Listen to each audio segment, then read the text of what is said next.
What's going on, everybody? Welcome to Smitty'sCorner Corner Live, episode 3. Know what I mean? What's I'm up? gonna have What my man up? Smitty kick it off, and we're gonna keep it going. M3 was good. What's up, Mr. Best? What's up? What up, Smitty? I Chilling. apologize, everybody. In case you all don't know, one thing. Excuse me, Smitty. I suffer from insomnia. Sometimes I go like 2 whole days. Sometimes I be up here. Little do y'all know, I probably was last asleep 2 days ago. I fell asleep, and I was out. I was knocked out cold, and I apologize dearly. So I just want to make that clear because we all know usually it's soap's fault. Usually it's soap's fault. Didn't mean to throw you on the bus, bud. Didn't mean to throw you on the bus. Wow.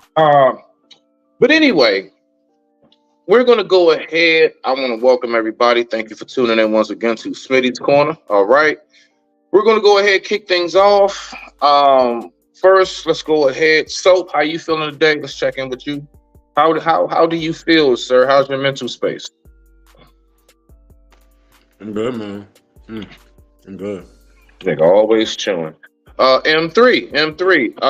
How's your mental space, sir? How do you feel? What's going on? You feel okay?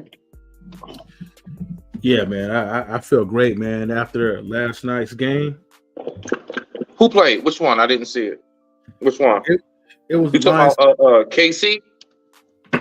No. It was the Lions versus the 49ers, and the Lions. In the first half, the first and the second quarter, the Yeah. Lions really dominated. I think it was 17-7, I believe. Mm-hmm. And then it was a huge turnaround after the third quarter, and then from that point on, it just went downhill for the Lions, which is good for me because I'm from the Bay Area, so the original team, San Francisco 49ers, I'm like that. I'm not gonna go there with the Raiders. They belong where they belong at.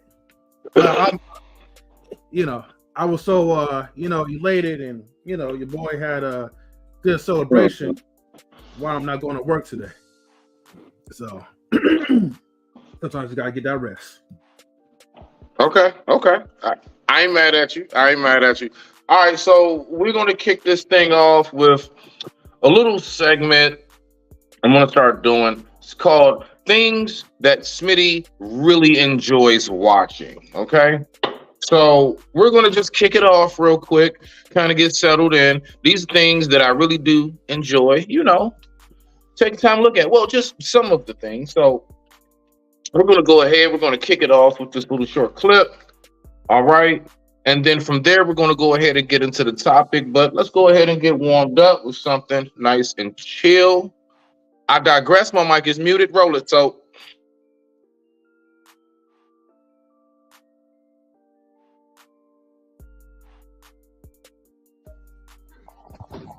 Hey.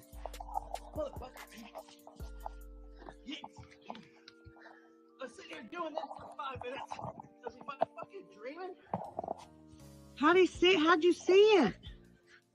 I don't know why.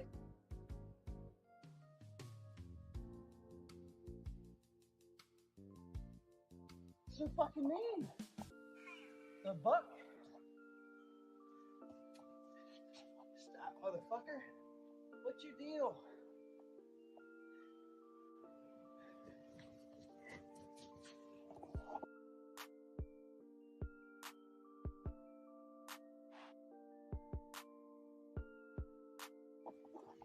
Would you just look out your window?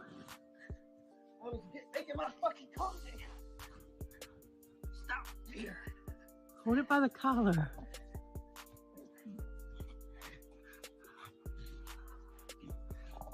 Holy crap. All right. I'll let you go. You're going to go your way. I'm going to do mine. All right?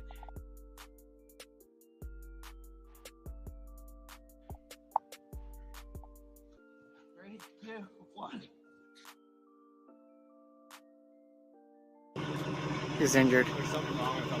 Now, yeah. So that's just, some of the things that I do enjoy. I can tell you right now, I'm that guy on a random Wednesday. That's Smitty on a random Wednesday. So I definitely can relate to that man's life.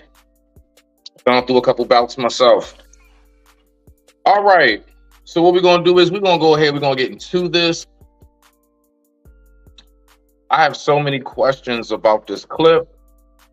I have so many questions about what we're getting ready to witness and look at. Okay, now. It's so many questions in this video because, you know, it really comes down to who wears the pants in the family. Now, one thing that I do know is that regardless of who pays the bills, whenever there's a marriage, you know, I do believe that there should be a certain amount of, I guess you can say, let me go ahead and check with, right? Let me just make sure that my significant other is good with this move. So what we're getting ready to do right now is we're going to take a look at a clip, and this clip is going to express some things, some views, and I got some questions written down for this clip as far as what move should we make, how should we go about it, and more than anything, I want to know from you guys, if you were in that situation and or have dealt with that situation, what's your story and or what would you do? All right. So we all know that our parents are very important. We all know that our spouse is very important, right? Some people will go back and forth on who's more important. In my personal view, I'm gonna be honest with you, ladies and gentlemen, I do believe that both are significant. Without my parents, my wife wouldn't have me, so on and so forth, blah, blah, blah. And, you know, more than likely, without my wife, I wouldn't have my family that I have, so on and so forth, blah, blah, blah. So what I wanna do, so if you don't mind, let's go ahead and pull this clip up. And what I wanna do is, we're going to go ahead. We're going to take a second. We're going to observe. We're going to listen. Some of you may be hip to this video, but I have so many questions when this is done. And also, I have a message for the men as well. So without further ado, I digress. My mic is muted. Rock out, so. You don't even respect me. You come up in here, you yelling, you screaming, you telling me I got to take care of her. I got to do that. I don't have that. But listen, this is your husband's grandma. So listen, I'm asking you to have respect. I really don't want to hear this. Listen, your grandmother is not staying here. Like I said, I put my foot down. The room is going to stay occupied whether they're there or not. I got a family to take care of. I got to take care of you. I got to take care of the twins. I got to take care of your grandma too. I got to feed her. I got to give her meds. I'm not doing all of that. I'm not doing all that. And on top, I'm working the job that I already have. Are you out of your mind? Listen. You didn't even think this through before you came up here. But all she do is watch family feel. Okay, and you want me to respect your grandmother?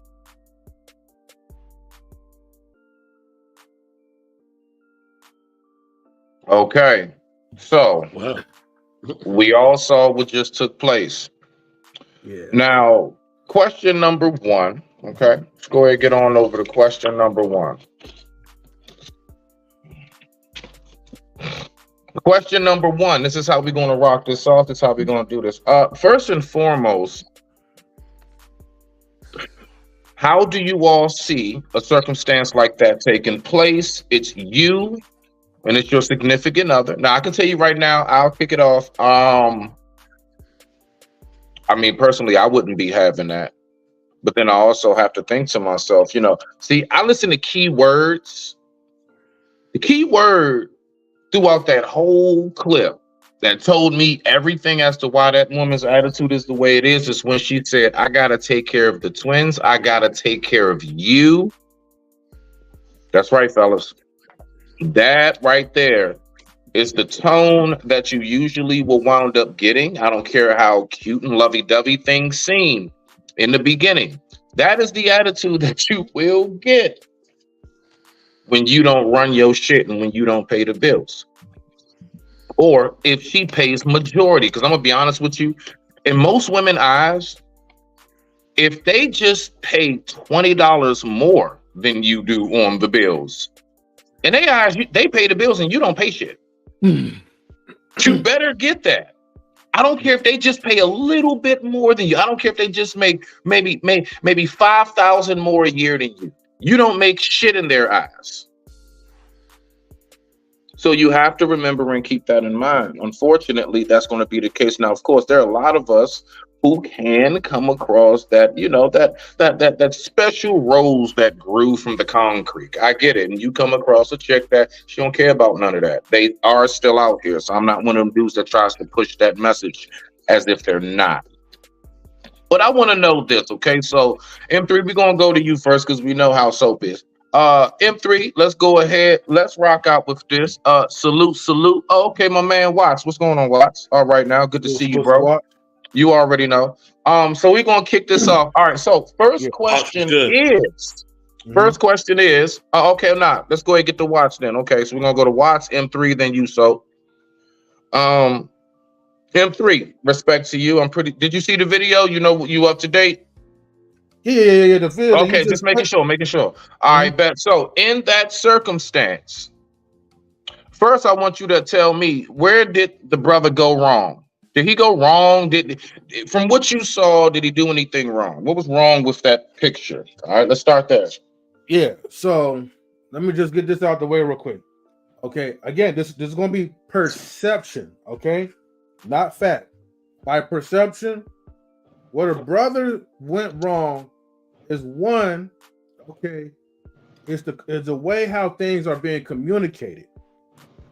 Two, okay, again, going back to her outcry. You know, let's just say this has nothing to do with because she's making more money than this guy is or whatever, right? It's the responsibility and the burden that she feels from that. Okay, when she layer down the list, take care of the husband, take care of the kids or twins. Now you want me to take care of your, okay, again, she's saying your grandmother, you know, which is not directly related to her, but indirectly. And three, we're going through a system where it's like, okay, we operate things based off of American culture. Okay, now the Bible does say, you know, even the Bible itself, because I saw somebody quoting scriptures and talking about Bible-related stuff, talking about like, well, you know, you're supposed to put the woman, you know, first before the kids and your stuff. And they also said that the man leaves his mother and father and blah, blah, blah to be reunited as wife. I get that, you know. I just hope they start quoting scriptures when it's the other way around. But I digress on that part. All right, respect. Okay, we got my man Barn up in the building. What's up, Barney? Good to see you, my guy. Always. Yeah, so Watts, we're gonna get to you, then we're gonna come over to you, Barn. So Watts, what you got on that? So you had a couple comments down below. Go ahead, rock out. Personally, whenever I see situations like this, I immediately think about where the man plays in it. I don't really spend a whole bunch of time. I try not to. I ain't even gonna lie to y'all. I try not to spend a lot of time on what the woman did wrong if we're talking about this video. If I'm going to give my assessment, of course, like M3 said, a lot of this is off assumption. I'm going to assume that maybe throughout this process of whatever's going on with his grandmother, he might not have communicated that his intentions might at some point come to the grandmother moving into the home. Because just because you are taking care of your grandmother doesn't mean that you had a conversation with your wife to say, hey, you know, grandma down bad right now. She just had a stroke. We probably gonna have to bring her in here. Like, it makes me believe that there might not have been a conversation or an understanding of what the real plan was, whether it was gonna be a home or moving her in. Like, it just sounded like she had in her mind what the idea was gonna be. He had in his mind what the idea was gonna be, and they didn't connect there. It seems as though they had a disconnect on what the plan should be. And unless it was a situation where something happened to the grandma where her health deteriorated drastically, I feel like that needs to be a regular conversation. I have conversations with women that I deal with about what I want to do with my parents when they get older, because they're getting older. Like, my father's in his 50s now. You know what I'm saying? All blessings, you know what I'm saying? Pray to God, hope that he gets to live a long time. But I know that at some point I'm going to have to take care of my parents too. And I have to make sure that I clearly communicate with whomever the woman is in my life, what my plan is to take care of my parents. And if she is my woman, then some of the responsibility of taking care of my parents does fall on her, because we all share the same last name. We all part of the same bloodline right now. So you got to hop in too, shawty. But that's just me. I like that. All right. Salute to Sir Hectic in the building. Barney, you got the floor, bro. Go ahead and rock out. What you got for us so far? Well, honestly, a lot of times when I come on these shows, I end up taking, I guess, the simp position or the other side. Barney, look, at least I know how you go. Just get it on out, Barney. Rock out. Just do it, Barney. I'm not simping. I just need more information. So let's just pretend this is real, right? First off, that's some hoe ass shit to record. That best you can do to win an argument is record your spouse and blast her on social media. That is some hoe ass shit. So first off, the kind of man that just automatically I'm on the woman's side because that is some hoe shit. So the kind of man she has to deal with is the kind of man who whips out a phone anytime there's an argument and puts it on social media. That's insane. And when she said take care, we don't know what that meant. Maybe that meant cleaning underwear, doing laundry, cooking and cleaning. Did I miss something? It didn't say that she's the breadwinner. She might not even work at all. He may not even have a job. She may be working, cleaning the house, cooking and cleaning, and he may be playing 2K. Because the kind of guy that's going to blast someone and put arguments on social media is the kind of guy that doesn't have a job and plays 2K and puts all this work on this woman. That woman might be the best thing that ever happened to him. I don't even like siding with women. I don't. I'm like a red pill manosphere dude. Okay? I'm like an incel, red pill manosphere. I hate siding with women. Really, I do. Because men are overlooked. We're taken for granted. As soon as we're no longer valuable, we're just thrown away. But this, I need more information. Barn, how are you red pill and pro LGBT activist? How does that work? Well, that is not even related. I mean, people look, hanging out with gay dudes is great because they don't take any of the women, and when they leave, they take another man with them. It's totally cool. Ain't nothing wrong with the I can't even argue with that shit. I swear on life. Who'd have thought this man could make sense of that? Touche, Barney. God damn. And if you're like hanging out with a gay dude, some chicks are like, oh, wow, you're so progressive, Barney. Why don't you come to us with this pink pussy hat march and tune me up? I mean, I guess I hope that helped. I hope that answered the question. Nah, that was great, Barn. That was absolutely fabulous, sir. Sir Hectic, what do you have for it so far? That's a hard act to follow. Hold on. Your man Barney lost me with the whole 2K slander. Yeah, I told you he's gonna do it. Rock out.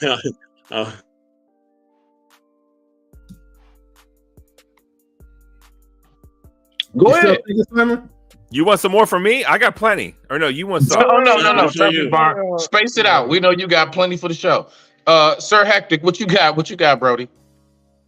I thought IS was gonna say something. You up next, bro? It's on you. All right. So what's the topic? I missed out. So what's the topic? Okay. In a nutshell, Barney, what's going on is let's just say you and your wife are in a home. She's laying in a bed. You go ahead and you let her know that your grandma has to move in so she doesn't go to a nursing home. She argues you down tooth and nail about why grandma cannot come to the house.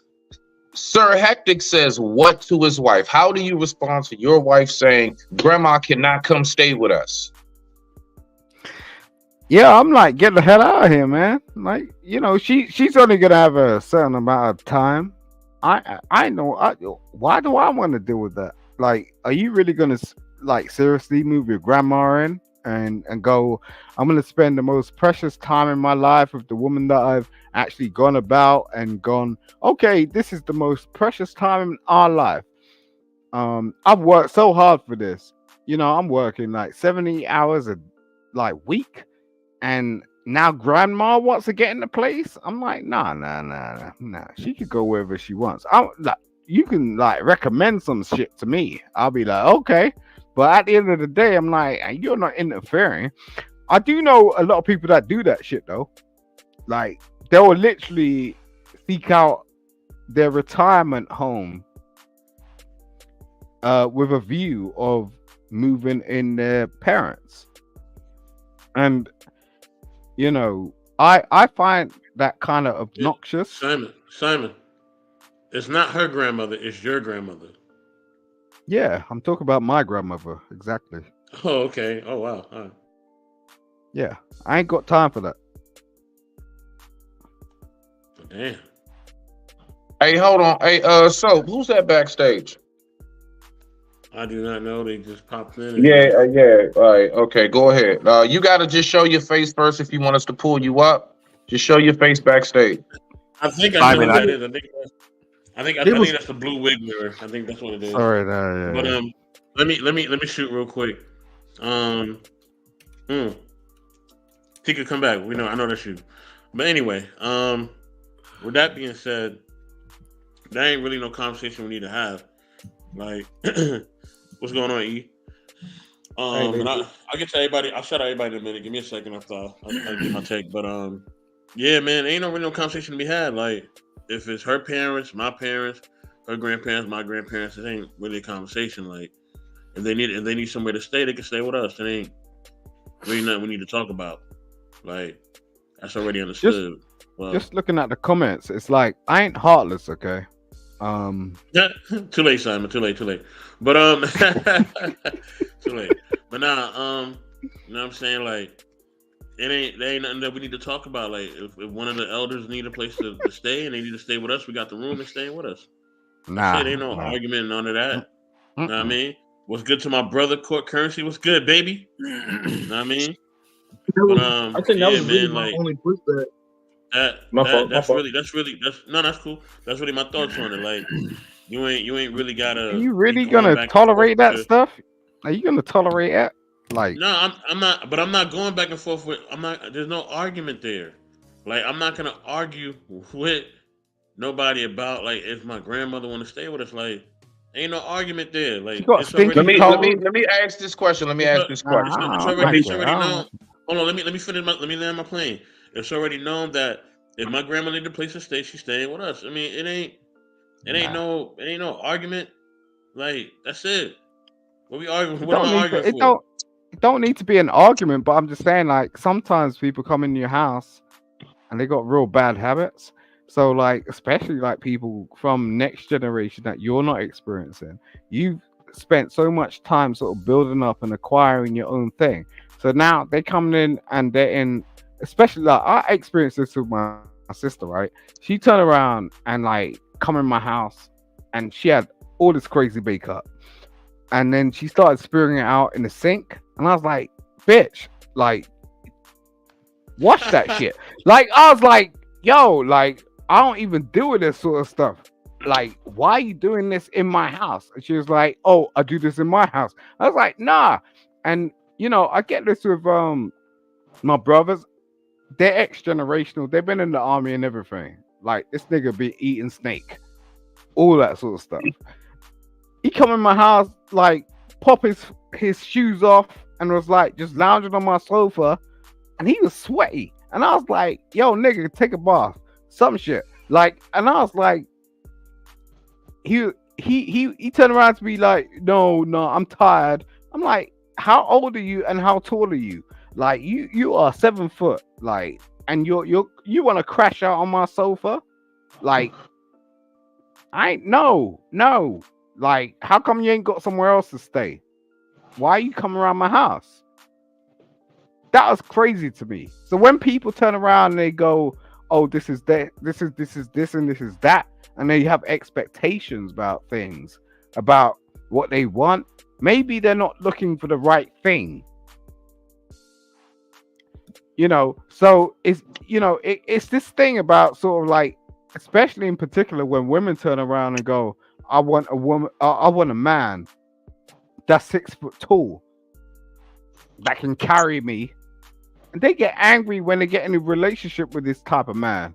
And then they start punching them in the face or some stuff. It's just like short men don't punch taller women in the face. Okay. I didn't think I men don't have punch to. women at all. I didn't I don't think it gotta. was a hype thing, Simon. But I ain't hey, gotta deal with none of that maybe the because UK rocks out different. I don't know. yeah, I ain't gotta deal with none of that because I'm not short. So maybe that's a short. Maybe you're a short man. You gotta deal with short man problems, and that's a whole other situation, a whole other show for another time. But I just Okay. want to give a shout out real quick to some people in the comments, man, and then we can just move on. You know what I Yeah, mean? and I got my question for y'all. Go ahead.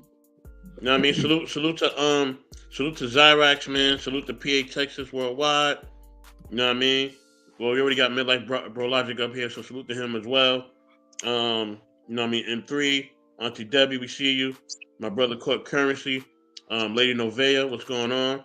You know what I mean? Also Big Rick Slash, but he's already in the building as well. What's good, Big Rig? What You up? know what I What mean? up? My man Truth, what's good, Truth? What up? What up? You know what I mean? That's everybody, man. Yeah, keep it rocking. Let's go. Go ahead, Smitty. So, yeah, Big Rig, I see you in the building, Brody. If you want to give your take real quick before I get to the question, you can go ahead if you want to give your take so far. Wait, hold on for a minute. I think you guys killed 100 watts like a couple of times because he was supposed to be next after me. I thought Watts, didn't you go? You never said anything. No, I did say something. I just wanted to. I just had a small. Yeah, I did. I just had a small rebuttal against what Brody said, but I gave my take already. Okay, my bad then. Nah, you good. No, You good. I appreciate that.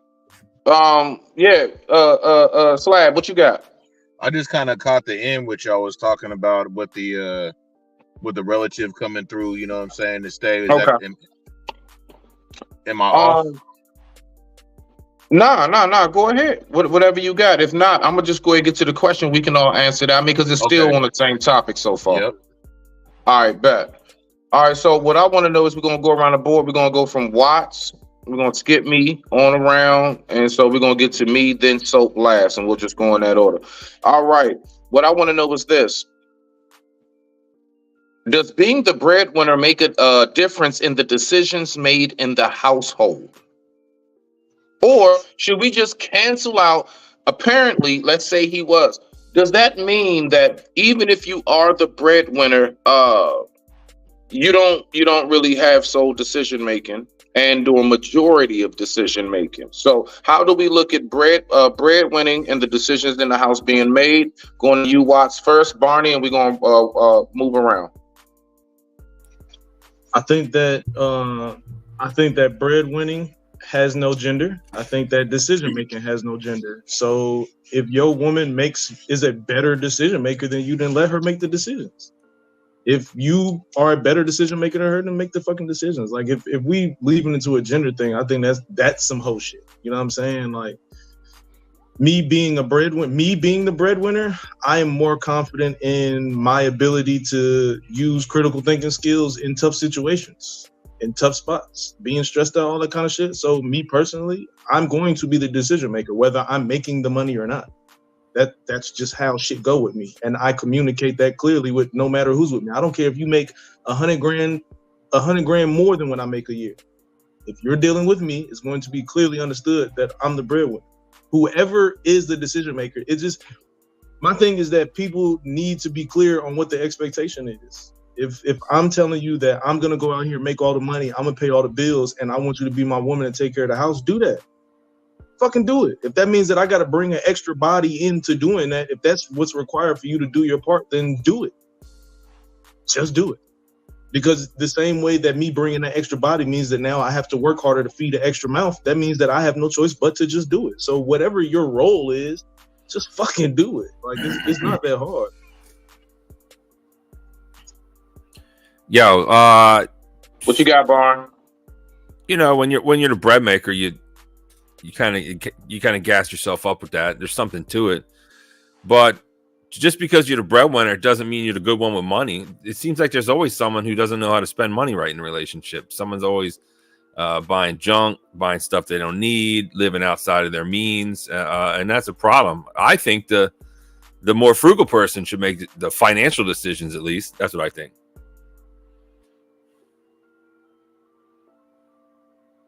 Oh, that's all you got? Okay, all right, bet. Nah, good shit. Sir Hectic, what you got for us? I think the point that Barney made about being frugal is kind of interesting because that's not really a word that most black people are enfranchised with, like in terms of just being frugal. Like grow a tree. Understand what that means to plant something, That's and John, like my understand. middle name now, Simon. Just so you know, but go ahead. I'm just saying, man. I struggled in my whole life just based on the fact that no one taught me to plant a tree and be frugal. So salute to you, brother. All right, I guess that's all he got. M3, what you got on that? Does being the breadwinner have anything to do with the decision making in the household when married? Let me give you a scenario, okay? I'm gonna go straight to the point. So yeah, it will only apply, in black and white America. But for people that have cultural backgrounds, Latinos, Asians, Indians, or whatever, Middle Eastern or whatever, doesn't really even matter who's the breadwinner or not, because everyone has a pro code where they actually have respect for their husbands or wives. So let's say you have a woman that is good at something, right? Or she's a breadwinner. Hopefully you as a man can actually still provide some type of good decision making. Because although Wanda Watts did say that, she's the breadwinner and she knows how to, manage her money, then she should make the decisions. I don't agree with that. Because the thing is, why are you married to this person? You as a man can't really take care of some simple type of responsibilities. Maybe you have your own personal role that you could really do to make things work in your own family household. But however, I think some of the basis as a man, right? You should be able to at least work with your wife to be able to have a functional financial stability for your household and all that. Eventually, women, you could allow that woman to have to make those decisions, but they'll still resent you for that. And that's the problem that we also have to kind of look out for, especially here in America. So I'll digress on that part. Hopefully that makes sense. All right, respect. Slab, what you got for us, homie?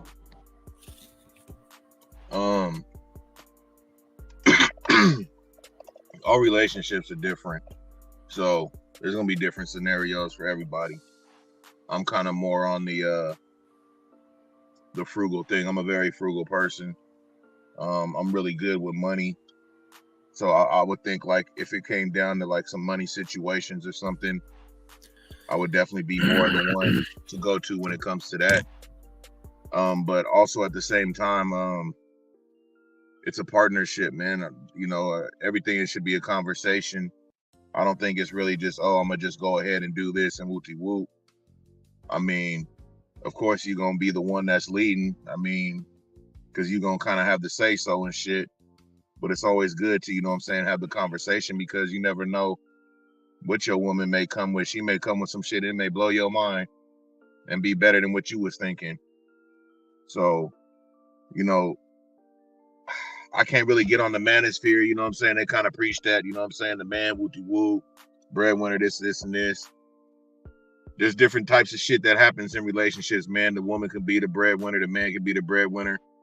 I don't really think that should affect the decision making, I think, whoever can make the best decisions in whatever type of situation that you guys are coming through, that's the best way to deal with it.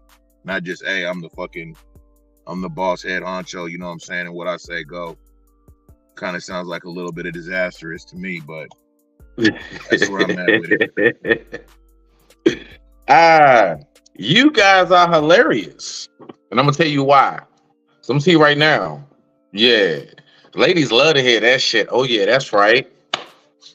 Have that head space, but just take note. Let my ass be the breadwinner, nigga. I'm using that thing full throttle. Let's stop the games now. Do you really think honestly, truly, most women is going to have that same energy. It's okay. He makes less. It doesn't Certain matter. hutches, Nah, though. girl, Certain he hutches. can pick out, where we getting ready to move, although I'm putting down majority of the tab. Do you really truly think that's the energy women gonna have with us? Again, there are some roses that grew from the concrete. But do you really think that's what we got going on out here while y'all talking that shit? Just being real with you. So one more time, right? You know how So to vet the him way I and look spot him at it and is got like him. this. Huh? I said, if you know how to vet him and spot him and got him, you know what I'm saying? You're going to run across them. Facts. That's where knowing yourself comes in. Thank you for that, right? But my point is that on some real shit, unfortunately, we don't get that grace. And I think every man up here has had an incident, has had a situation in their life where they've experienced that. We're not afforded that same grace. We are not given the same courtesy. They do not let us slide on that tab. What are you talking Why about is that? exactly? Because So majority of the time, it is known that we are supposed to be the breadwinners. Correct? All no. right. Now, why are we supposed to be the breadwinners? Because it is known that we are You- supposed to be the leaders. Hold on for a heck. I got you, buddy. Hold on. It's known we're supposed to be the leaders. So if this So is the case, Simon, mute your mic before I do it for you. So if that's the case, and we're supposed to be the leaders, do you really, honestly, fellas, do you think most women want to hear us say, well, nah, it's okay, you can, go ahead and split the leadership role with me? Now, having your wife is good counsel, great assistance for you. Having your wife, not even so much a help me, y'all just help each other. You all help the situation, period. Whatever it is, y'all circumstances y'all living in, if she can assist with that, beautiful. That's a plus, right?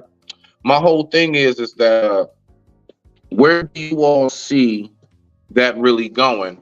And do you think a woman is really going to want to be with a man that has such a docile mindset? Honestly. yes, women love. Go ahead, Simon. Floor is yours. Women love a docile man. They love it because at the end of the day, they feel like they're not going to be over controlled. They're not going to be in a situation that they come across like threatened. Like that's why women do that. But most of the time, the men that they get involved with have some sort of innate thing that's going on, and then they'll turn on them. So they're kind of struggling to find a balance between, like, what kind of guy can I get with? Like, I don't want a guy that's too controlling, but at the same time, I want to be able to control him and tell him certain things. I've had multiple conversations with women over the internet and in my real life and in my marriage that will tell me they want that sort of balance. And it's a very hard thing to strike.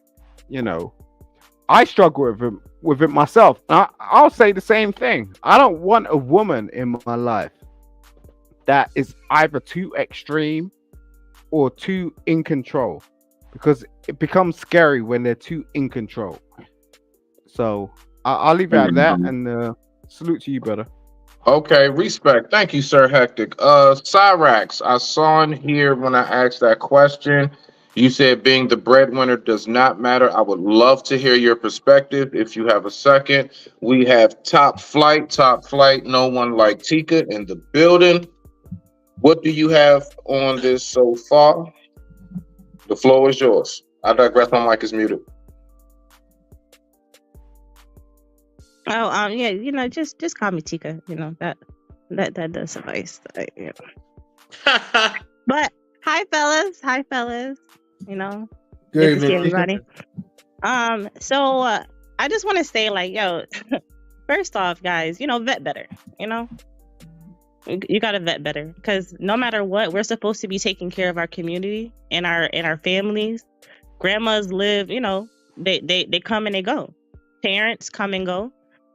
So like we have to like take care of people. Can't put grandma in a nursing home. You know how terrible those joints is? They're disgusting. As soon as they get in there, they kind of die. You know, I used to work there. So I just think that guys have to like vet better. This is definitely like one of those questions that we should be asking around, like, do we value family? How important is family to you? You down to take care of family? Things happen, like you gonna stick around? I mean, these are all important questions. So I just think that you guys gotta vet better. I'm taking care of grandma. I'm taking care of mom, dad, all that. Mm-hmm. I respect that. Yeah. But I think the problem is that it's not even about, in this situation, it's not even about like properly vetting someone, but it's about like, are you raised up with family values? And I think because, I mean, this is like an American issue. You know what I mean? And the reason why I'm saying this is more of like an American issue is because like in most like, American families, we was always taught like, hey, to get things on our own, to leave the nest like once we reach up to a certain age, to not depend on a lot of people, to not bring certain relatives into your household, especially if they're up to no good, And so because of that, it's like, think about like Jeezy and Jenny Mai. Think about like how this was like a culture battle where, I'm going to say allegedly, where she moved in her mom and her brother and most of her family into Jeezy's household, but then yet Jeezy wants his own personal space between him and his immediate family. And most of us have that type of mentality where we are comfortable with having our immediate family around. Now, I'm not gonna sugarcoat and cap and be like, if it was my grandma or or grandparent, whoever, that auntie, cousin, that I'm gonna let that person stay in the household like that. It all depends, like my relationship with them, and also with my relationship with them with my wife. The whole goal is, you never want to have chaos in your home, but then at the same time, you want to make sure they're well taken care of. Now, if it was like my dad or whoever else, it wouldn't really be no question. But I'm using that as an example because, as a black man, that's how most like black families, they operate. It's not about like, how like, other cultures will be forced or they feel obligated, or maybe they feel more liberated taking care of like their families and all that. If you haven't been growing up around the family values and taught that, look, how important family is to you, a lot of these black families are not going to really do that. And I think that's the issue. All right, I like that. We got Brother Allen in the building. Salute, salute. What I want you to do, so do this real quick, just for the people that is kind of coming in from chat, the panel, things of that nature. Play the video one more time. Let's go ahead and play that back, sir, if you don't mind.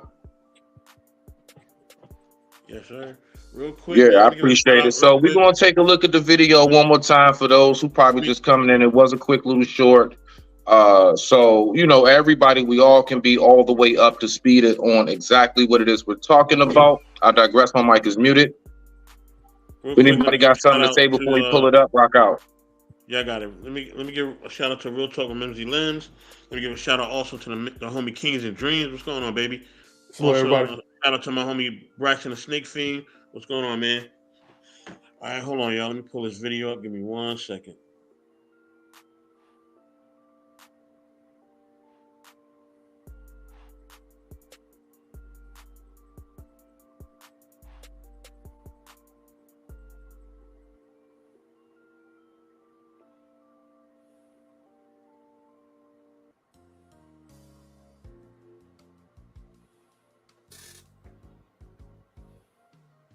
But you don't even respect me. You come didn't hear you yelling, you screaming, you telling me I gotta take care of her, I gotta do this, I gotta do that. I don't remember that. But listen, this is your husband's grandma. So this, I'm asking you to have some respect. I really don't want to hear this.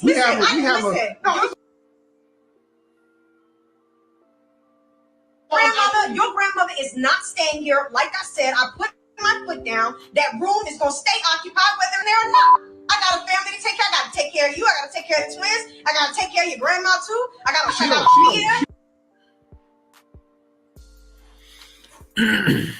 I gotta give her her meds. I'm not doing all of that. I'm not doing all and on top I'm working the job that I already have. Are you out of your mind? Listen. You didn't even think this through before you came up here. But all she do is watch Family Feud. All she okay, and she can, you want me to respect.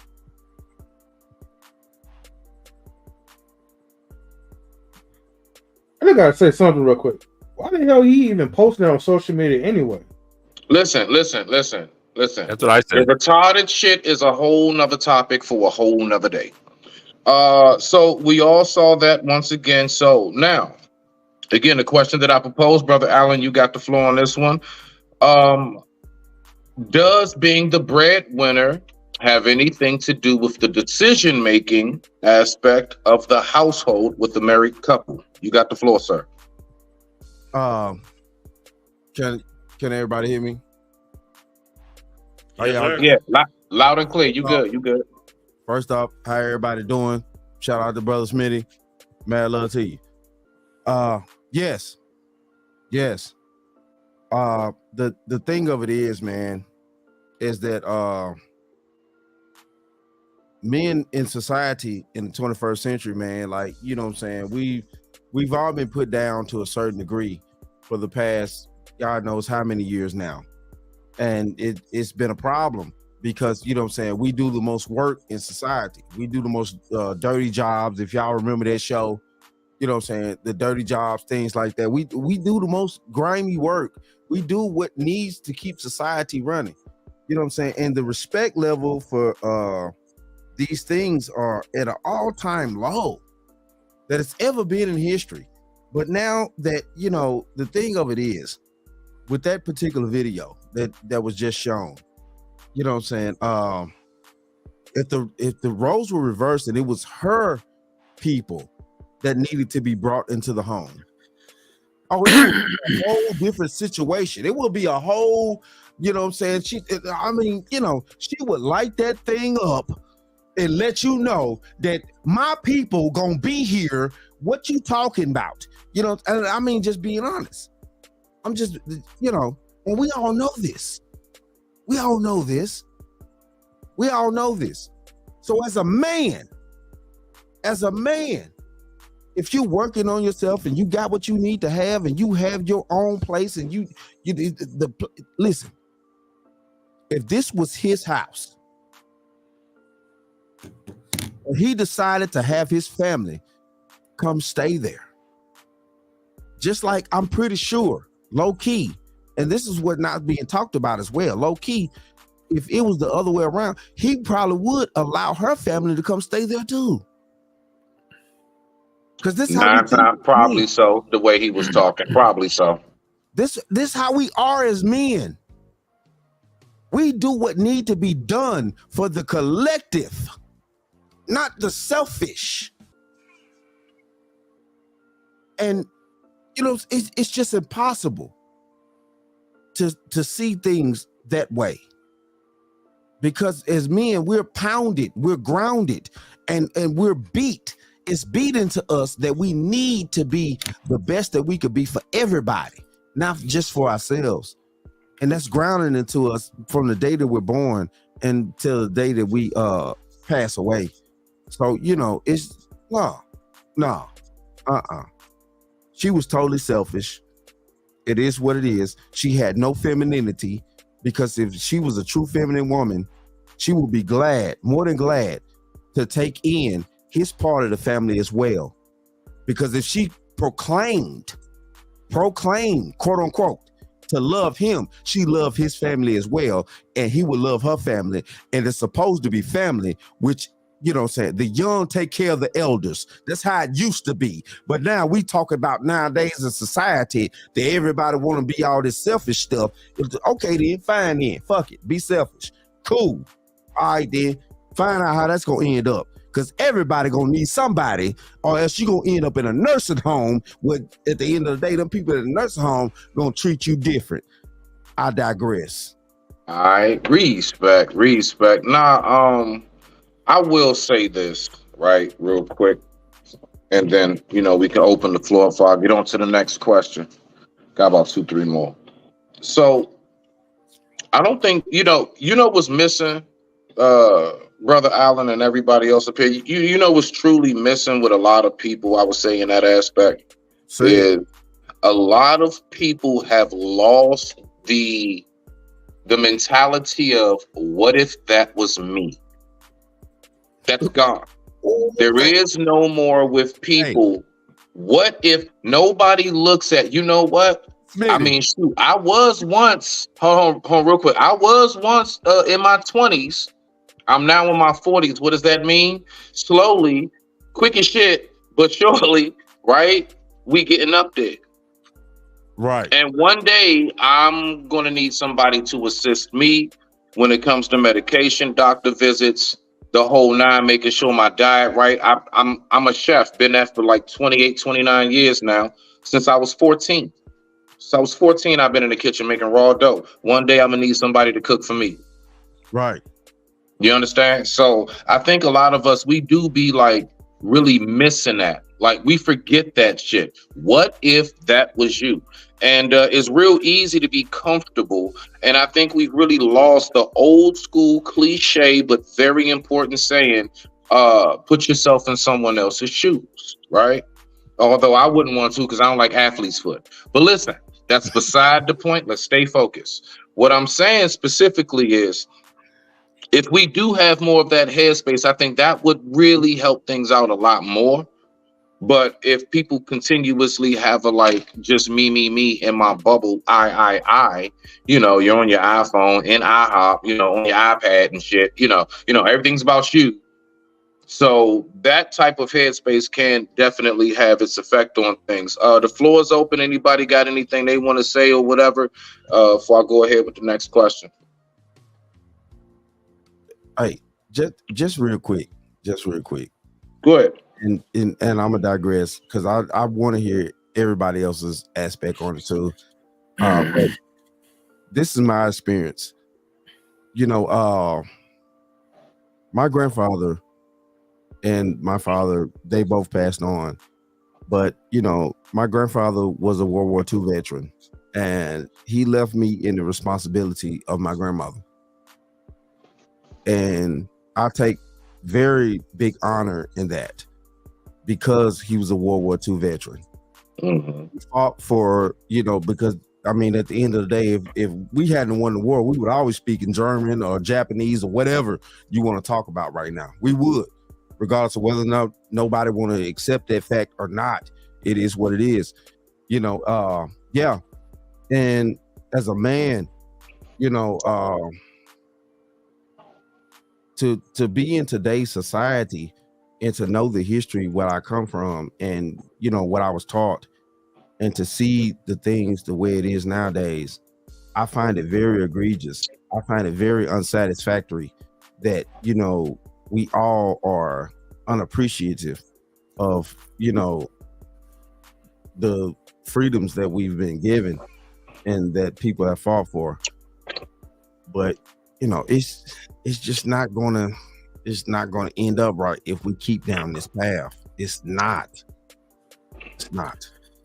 I don't mean to be rude. I'm just saying, like, can you explain why we should be? Because this is a new gen thing, right?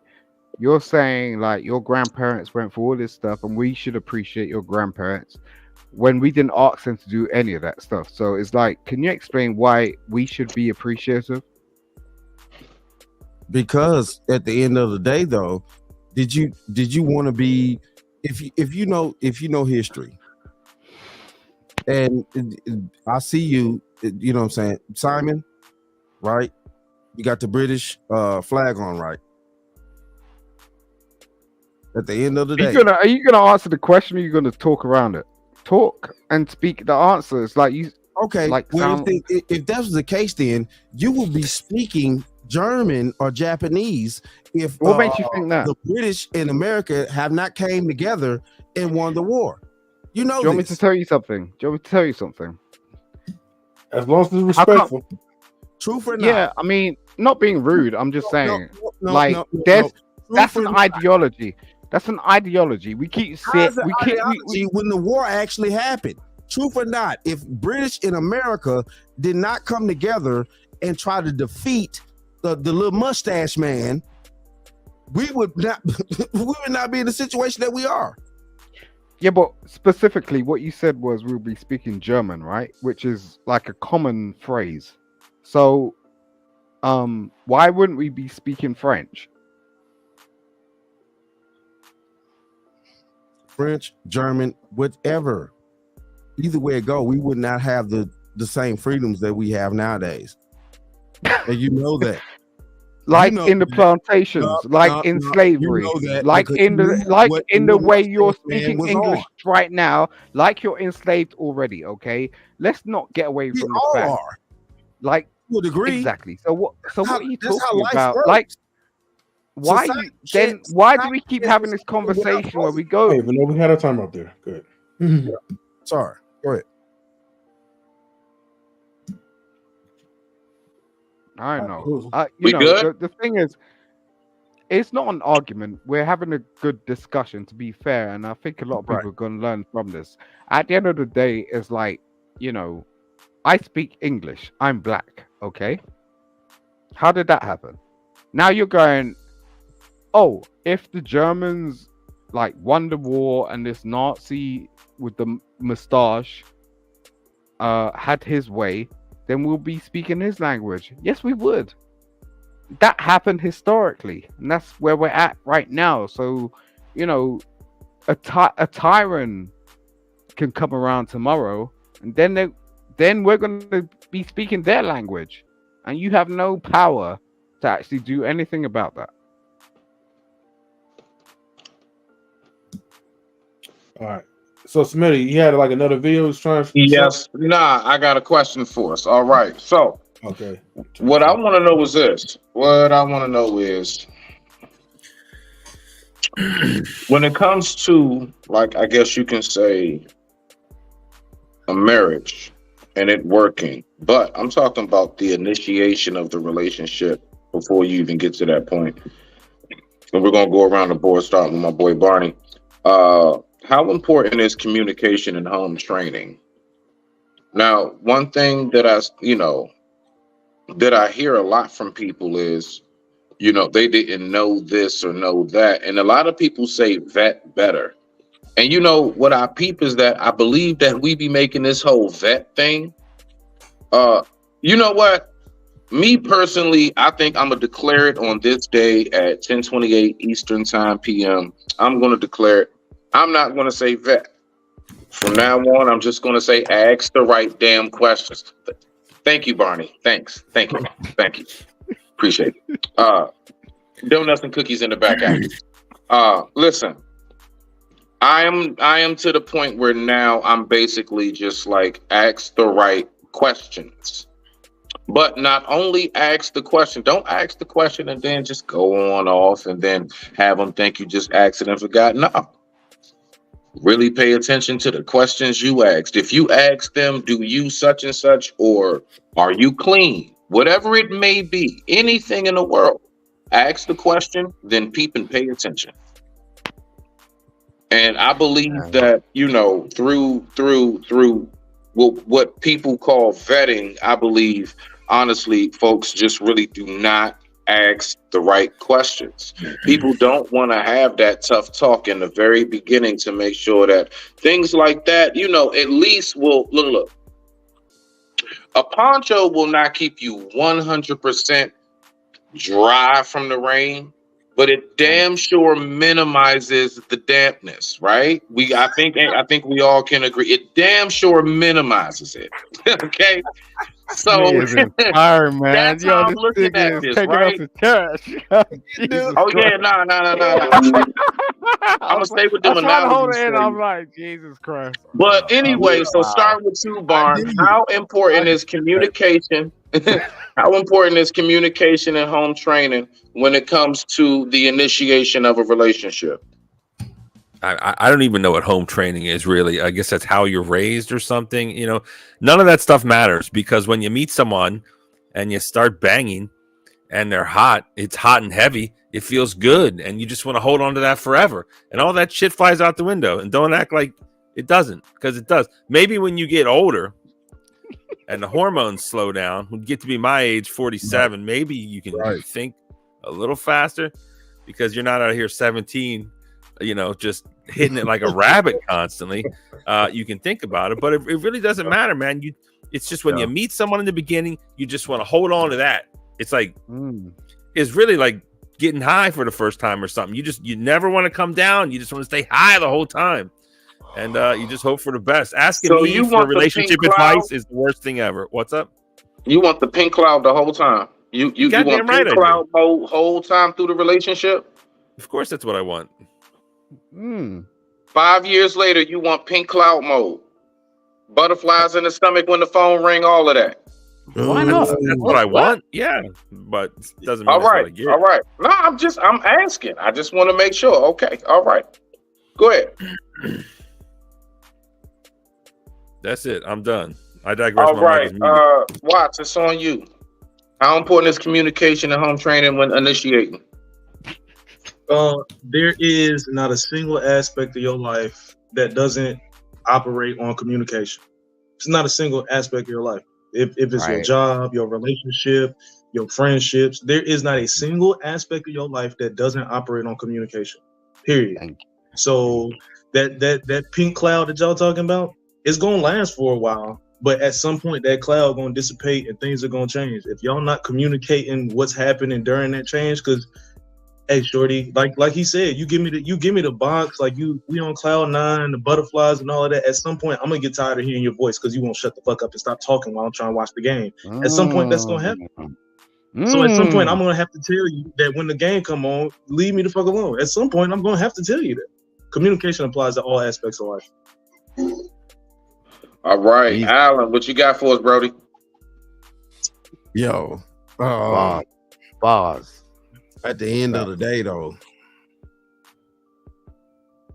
to be a man, and you know what I'm saying, to know what type of men I grew up around. Like I told you, you know what I'm saying. My grandfather was one of my grandfathers, which I grew up with all three of my fathers and all three of my mothers. And this is something that I know doesn't happen in today's society like that. You know what I'm saying? What I mean by all three, which is the Trinity, is you're supposed to have, or at least know, both sides of grandparents on mother and father side and your mother and father. So, you know, but, you know, my grandfather told me, man, like, you know what I'm saying, at one point, you know, low key, he didn't come home from the war and doing all this to be subjugated by no woman. You know what I'm saying? Like,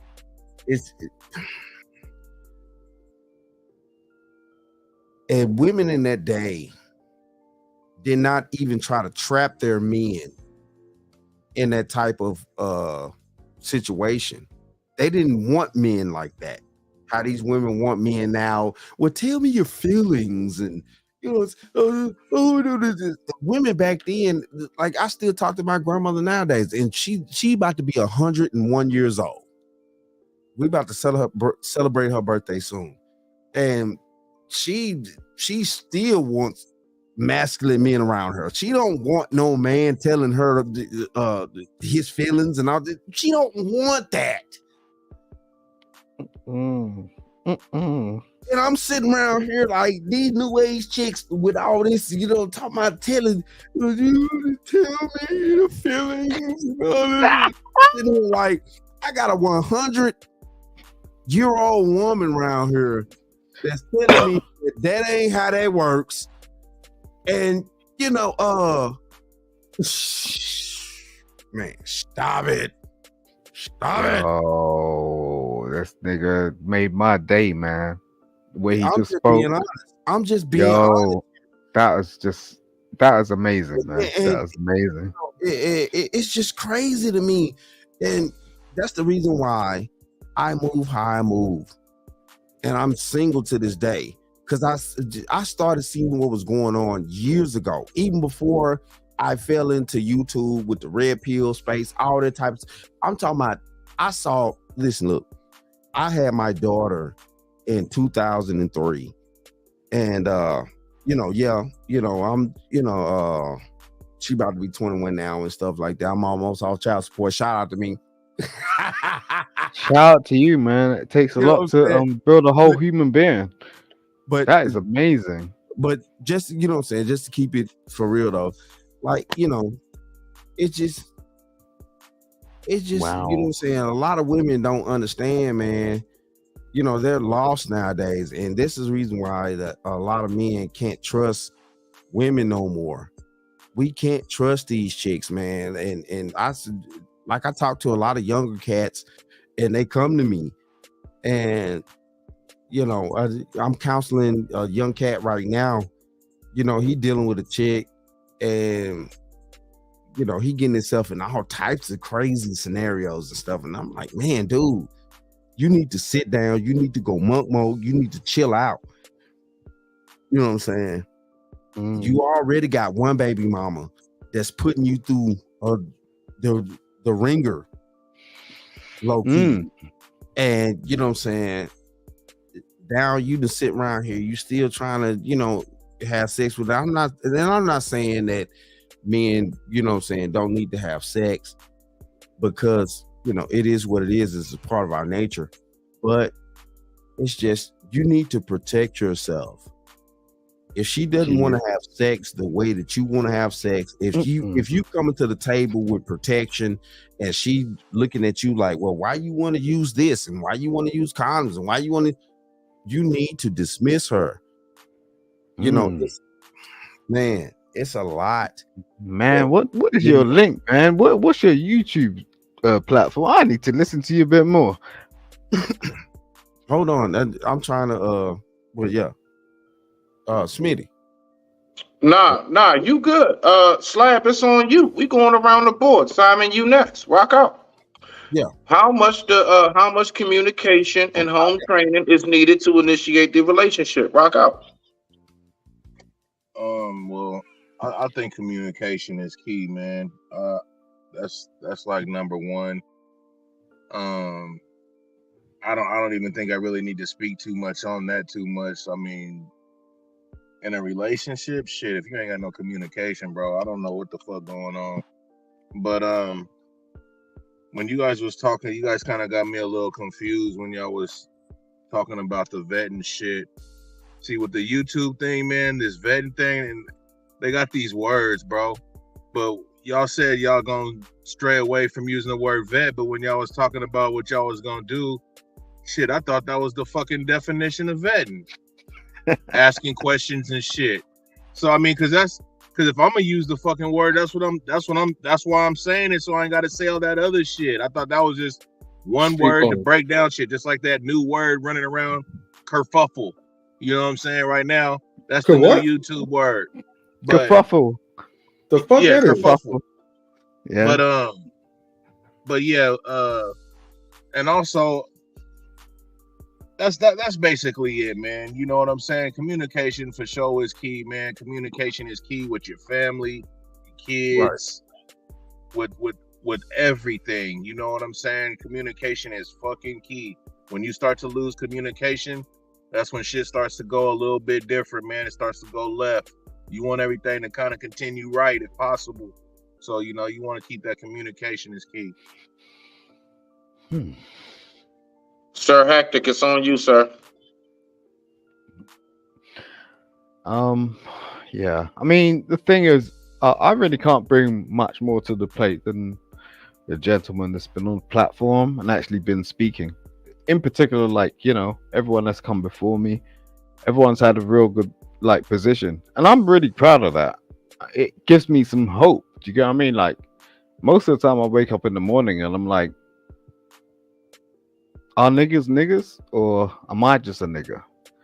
Am I gonna sort of put myself in a place where I can't really relate to everybody that's in my community, because everyone wants to speak about community? At the same time, we have a demonstration. The demonstration was right before you. Go onto the time span, look 2 minutes before, and listen to the people that were actually talking. They were actually talking some real sense. It don't need to come from me.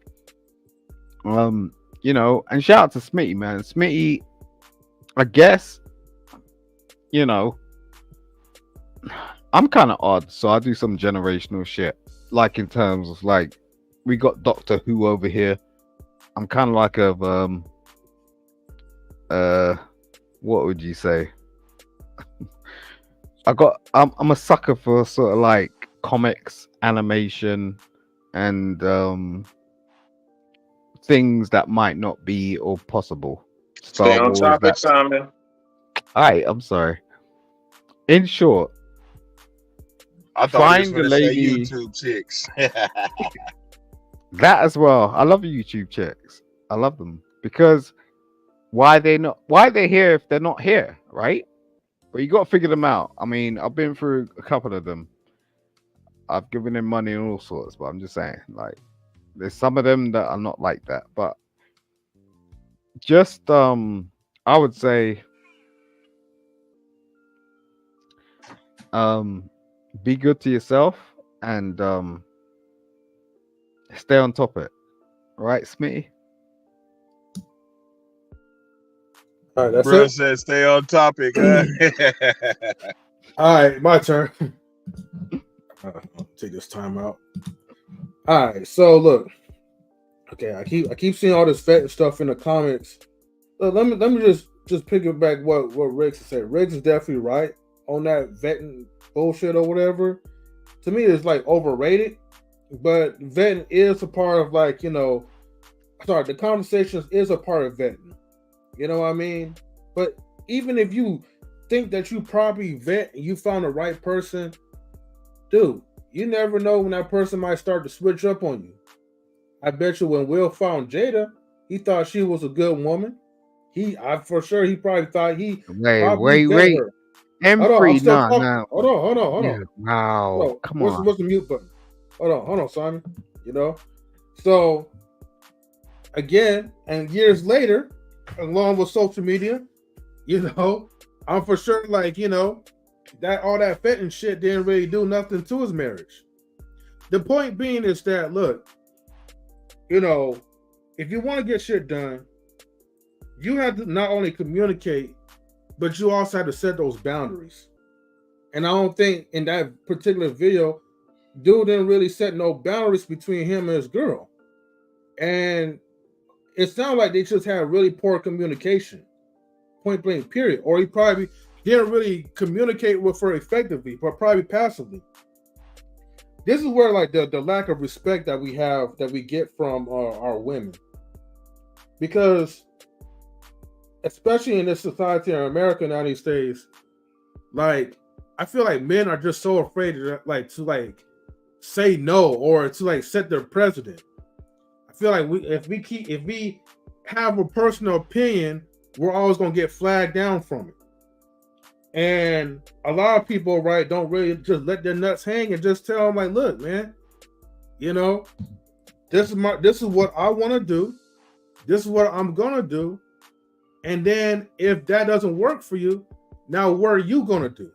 Now, we didn't have those in-depth conversations like that. Now, hey, hold on, real quick. M3. Three. Let me ask you this honest to God question, brother. Hold on, everybody. I'm next after M3. All right. Let me ask this honest to God question, y'all. I got this. Smitty. Now, hold on. I got you. I know. A woman, and we're gonna get the soap then. Whatever you gotta say, Alan, you right after that. I got you, Brody. A woman who is of a certain caliber, of a certain level, certain, let's say like that 8 and up. Look, I'm just asking. Okay. You know, I get it. You know, we talk, we speak a certain way. Online, I'm definitely online a man of dominance and off. So I get it, right? Like I totally get it. But one thing that I do know is that when it comes to at least like your woman, I would say a much, much better approach is to like kind of turn some of that shit off for her. Fall back on the whole being so extra shit. You see what I'm saying? Now you still make your presence known. You still definitely like you put your foot down. You make sure that you do always exude that leadership and protective aspect of you, right? You always make sure of that. But do you really think a woman of a certain caliber, a certain level, is going to go for just it's my way or the highway? Honestly, fellas. All right. M3 response, Soap, then Allen.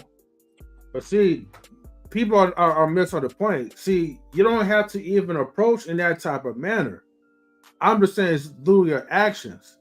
Okay? You can even say it as calmly as possible, and you could still talk to your spouse or your main woman and ask her how she feel. But somewhere down the line, there has to be a boundary where it's like, okay, once you set that communication, it is set in stone.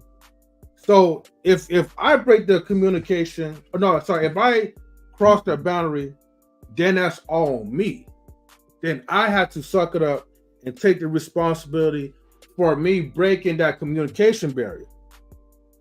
But if I'm already let it be set in stone and we already had that conversation and it's set, and let's say she's breaking that type of boundary, then we got a problem. And then that's all on her. The point I'm just saying is that a lot of times the reason why you see videos like this is because men initially, not saying all, but men like that initially get scared to have these type of communication with their wife, and what they do, they passively and slowly allow certain things to kind of slide and let it build up. You know, it looked to me in that video, it was a conversation where she was blindsided. I'm just going to be honest with you, you know, and to me, like, you know, you could kind of tell dude just kind of came at her with some like feminine type of passive, like, oh, hey, dear, like, you know, can I just, you know, I know you take care of the kids, you're doing all these things, but I'm going to need your help to take care of. No, man, it's just that dude looked like, I'm going to put it like this, dude was a bitch, okay? And as you can see, when he was posting that on social media and uploading it, that already told me about his character. So I'm going to fall back. All right. So get in there real quick after you, Soap. Yeah, let's go ahead and get to the sister, man. Let her get her piece in after you, Soap. Tika, you up next, then we're going to get to you, Alan. No, Tika could go now. Tika go now. I'll go after Tika. All I'm right, gonna give a quick go shout ahead, out. sis. What you got for us? What you got? Oh, I'm gonna give a quick shout out to We On Lock real quick. Foxy Moon and also Don Harden. We see you in the building. Know what I mean? Go ahead, Tika. My bad. Firstly, I just want to say that, you know, with this approach that you guys are having, it's gonna be a lot of lonely guys out here in 2024 and beyond. It's just y'all gonna be lonely, dry. You know, no cuddling, no action, nothing. You know, I don't know what is happening, but you know the term "talk to me nice." We're not letting our balls hang. Like, I mean, what's happening? Like, we're not being disrespected. You can ask us. Like, you know, I kind of was agreeing with you guys, and then this, you know, talked about this, and it's like, whoa, what is happening? Like, we're not telling them, and that's what's gonna happen.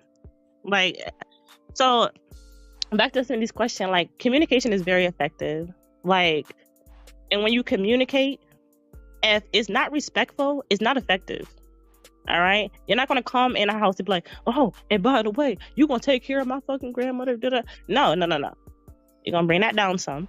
All right. You know, hi, how are you doing first? You know, grandma's good. She's eating some oatmeal or something. But you're not gonna come in here disrespecting me. It's not effective. Like, so we're not doing that. That's why I said there's gonna be a lot of lonely guys out here if we think that's gonna work. It's not. And then like as far as like upbringing, it's important to an extent. I'm not going to say that based on like how you were raised, like you can't, become better if you were raised not so good, right? Or if you didn't have morals or values, you could have actually done so bad that you want to do good now. So sometimes that matters, sometimes it doesn't. But yeah, I just really wanted to say, like, it's gonna be a lot of lonely brothers out here. I don't know what y'all gonna do. Y'all ain't gonna get no cuddling, no cutty, no nothing. No. I don't know why the guy Alan's making that face, but yo, shout out to you, Alan, for your grandmother. That's pretty dope. That's pretty dope. Happy birthday to her. But that's it. I don't really have nothing to say. I think that this conversation is just like the booty washing conversation. Like we shouldn't really have to have it because we're grown. But yeah, that's all I have. All right. Needs to be had. She said it, Charles. She said it. So Alan, what you got? You wanted to say something, Brody. Let's go ahead and then Slab, we're gonna get to you. Hold on, Smitty. Hold on. I'm supposed to go after. What was the question at hand, Smitty, that you originally asked? Basically, how important is communication and home training when it comes to initiating in a relationship? How important are those two key aspects? They're very important. You got to know how you want to live, and you got to know how to live. And I think, of course, your upbringing is going to take a precedence. You know what I mean? When you're living with someone, so you're living with someone, how you were brought up, things that you learned, things that you like to do, right, is going to partake in what you bring into a household with a woman. So if you're used to doing certain things in a household, or you was raised to do certain things, or you were taught to do certain things, of course you're gonna bring it into the household with your woman or your set partner, right? So that's key. But then also, when it comes to communication, or I would say vetting, that's also important too, because now you kind of, you got to actually understand, like, who's this person, who are they, you know what I'm saying? And you actually kind of got to know if your lifestyles match. If I'm into, health and fitness, and I'm into, reading, and I'm into traveling, and you're not into none of those things, and it's going to be a conflict, where we button heads because I want to go work out, and then you want to, you want to go eat fast food, then it's like, we're going to have an issue, you know what I'm saying? Like, because now we bumping heads because our lifestyles don't match. So your lifestyle matching is definitely key. We unlock, I see you too, man. Shout out to you as well. You know what I mean? So if our lifestyles don't match, then we're going to have conflict. You know what I mean? And that's just really the key of it. You know what I mean? So, and you got to just respect each other, man. Adults respect adults, you know what I mean? And I understand that, we live in a society where the women, you know what I'm saying, just along with the men, you know what I mean? We both have a say in the relationship. You know what I mean? So, and I'm not going to have nobody tell me what to do. And I'm not trying to tell nobody else what to do. You know what I'm saying? Like, we grown people. You know what I mean? That's where we communicate at. Okay, you want to do this? Well, I want to do that. Well, how can we find a middle ground? You know what I'm saying? There's been times where I wanted to go eat something, you know what I mean? And then my lady want to eat something different. And then we go to my spot, and then we go to her spot. And then we go to where we got to go after that. Like, it ain't really a big deal. Like, people make things a big deal because of pride and ego, and because they're insecure. That's just really what it is. That's it. All right. It's Alan. It's Alan's turn. Slab, what you got? It's on you. Just to kind of be like really kind of quick and brief with it. It's these conversations, they cool, you know what I'm saying? And a lot of people have them. And we get a lot of different perspectives and shit on it. But I really think the more bigger issue than all of that type of shit with the vetting and all that is, let's say we do all that, okay, we like I can't really see your name, man, but the guy that's right next to you, Smitty. Like he says, with the whole, Barney. What is it? That's Barney. Barney. Like, I love you, you love me. Yeah, Barney. I know you talking about. But yeah, pause. Anyway. And you just fucked me up with that pause shit. But god damn it. But yeah, like I was, okay, like he said, you know, to get the butterflies and all that type of shit. And hell yeah, I would want that. You know what I'm saying? Year after year. And the thing that I think that we should really kind of speak on is everything can be cool, man. Everything can be great, but nothing is promised, man. Like, you can have a marriage that's 15, 20 years strong, and one of y'all can just be like, you know what, I ain't in it no more. You know what I'm saying? Like, nothing is forever. You know what I'm saying? And I think like that's more the bigger picture. That's the more real narrative. Like, we can put all this shit out there, and then people think, oh man, I did everything right, and shit still didn't go right. And that's because it ain't promised, bro. You know what I'm saying? Like, Hey, Slab, is that What's that new age shit? is that the majority truly of what is taking place right now as we speak out there in the world of marriage land as a majority, or is that in which you speak of basically what is highlighted the most and what gets the most recognition, you know, because it's juicy and messy and, you know, niggas love some good gossip. So which would you say when it I comes get to it from what you just real described? life.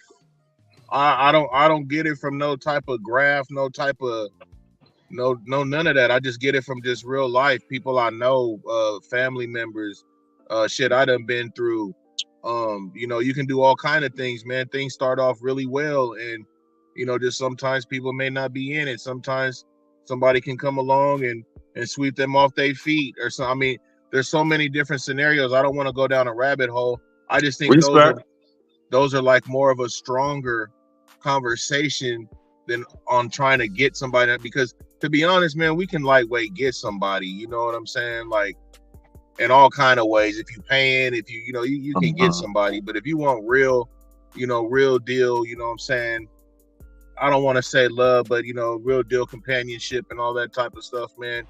It's work every day, man. A relationship is work every fucking day. I'm gonna just leave it at that. Okay. Nah, respects to that. Respects to that. Does anybody else have anything on that before I ask this next question here?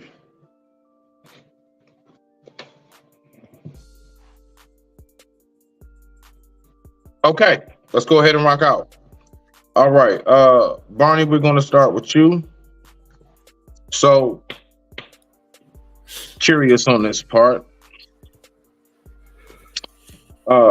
Can an in-law, like, let's say it's not grandma, can an in-law come move in? Brother or sister, you know, needs to get themselves together, going through a hard time, messy divorce.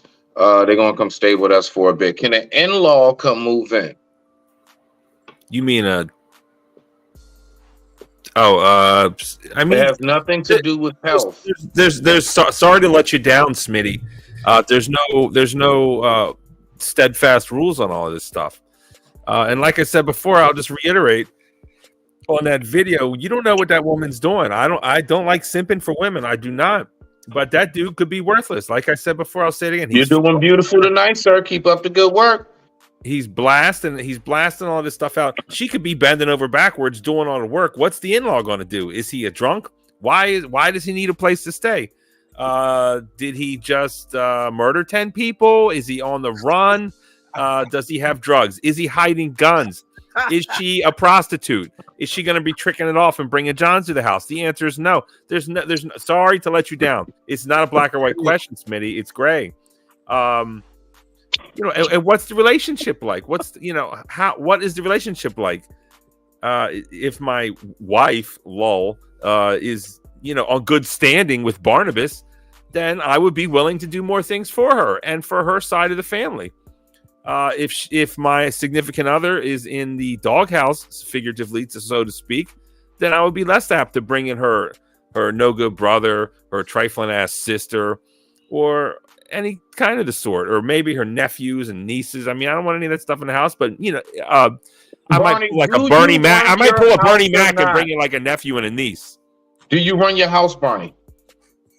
I live by myself, so I mean, hello, what's up? So what I'm saying is, like, so you don't mind being married to a woman that basically is like, you know, she Like, yeah, my brother and her daughter, so the uncle and niece is about to move in. You don't mind? If I love her, if she's a good woman, I wouldn't like it, but I'd be willing to do things for a woman. Do you think that would have an effect on you all's overall routine and function around the house? Hell yeah, having people move in, that's no good. But like I said, if I love her, if she's a good woman, if a woman gets you on the hook and showers you with love, affection, and praise, I'll damn near turn the world backwards for her. You know what I'm saying? And so would you. But if she's going to be up here embarrassing me in public, causing me trouble, spending all the money on frivolous ass shit, then the answer is no. That's what's up. Okay. Cool beans. Thank you, Barney. Brother Allen, what you got? Okay, I see we got Cyrex in the building. Salute to you. Okay, now. Rock out, Allen.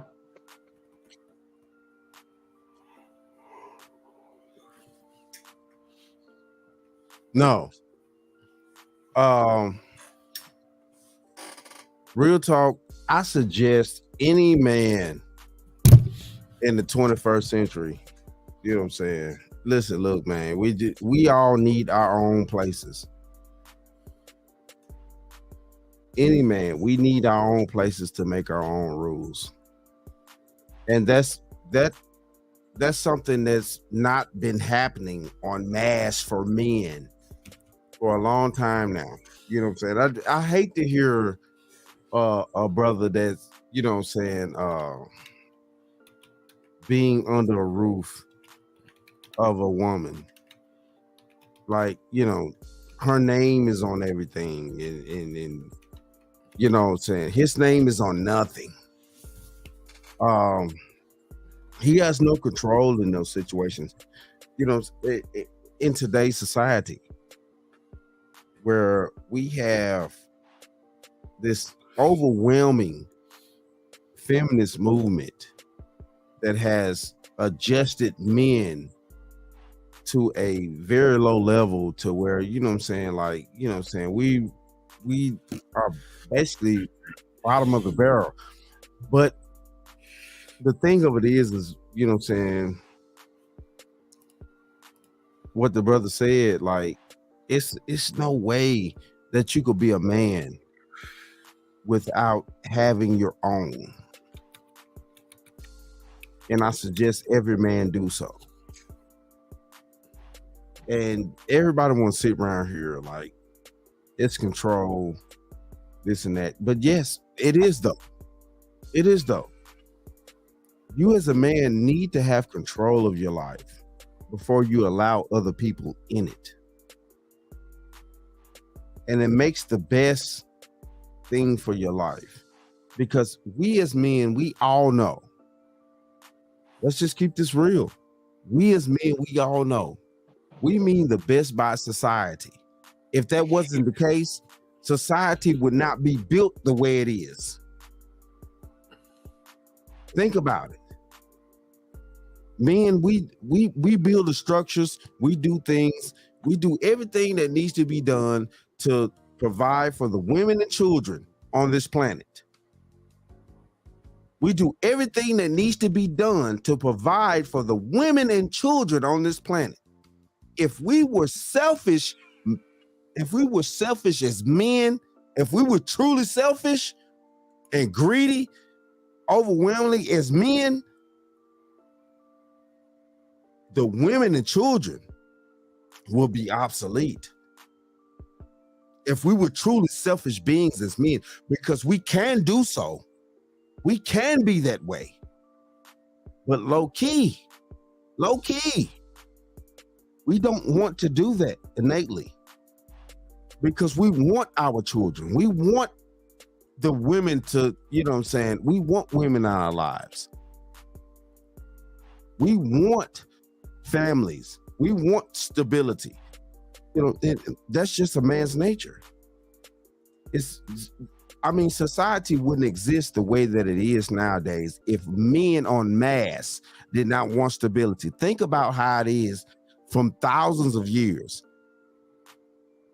communities, society, the Romans, Greeks, all that type of stuff, the Egyptians. If men did not want stability, society would not exist. We would still be barbarians leaking out of caves, killing mastodons to feed everybody, things like that. If men had not civilized the world, nobody would be civilized. Nobody. Other men wouldn't be civilized. Women and children wouldn't be. We wouldn't have an educational system. None of that. But we've come to a point to where that's being underappreciated. All these thousands of years. Now that it's unappreciated, and a lot of women feel like that, you know, we are less than because they can go to college and have some college tell them that, you know, sign on the dotted line and, you know, you're smart because this degree tells you so, which is, you know, this piece of paper, which the men cut down the trees in order to provide that piece of paper in order for that woman to feel like, you know, I'm smart because, you know, that piece of paper said so. You know, it's a complicated situation. But low key, these are trials and tribulations that as men we're making for ourselves because we're being too agreeant. We're being too compliant to, you know, a woman's needs or lust. However you want to put it. However you want to put it. Respects to that, and I thank you very much, Brother Allen. Brother Slab, it's on you. Salute the Queen in the building. Okay, we see you, sis. You up next. You up next. Rock out, rock out. You know, like I said, man, these conversations they can go so many different ways, man. Everybody's life is different. Everybody was brought up different. You know what I'm saying? So the best thing I can kind of say is there's somebody out there for everybody, man. Whatever your view is, whatever your get down is, you know what I'm saying? There's somebody out there for you. I mean, it may not be the person you really, really want, but I mean, hey, they gonna be with your get down. And I give that to everybody. You know what I'm saying? That's the problem, though, Big. That's the problem, though, Big. I mean, but that's real life. That's real life, though. You know what I'm saying? You know, as men and as a man, you know that too. You know that too. I know what? Women don't understand it. You got a lot of average women out here work at McDonald's or work at Walmart or anything like that. And you know what I'm saying? They looking at this shit on the internet just like we all are. No, I understand that, but see, at the same time, though, man, it's the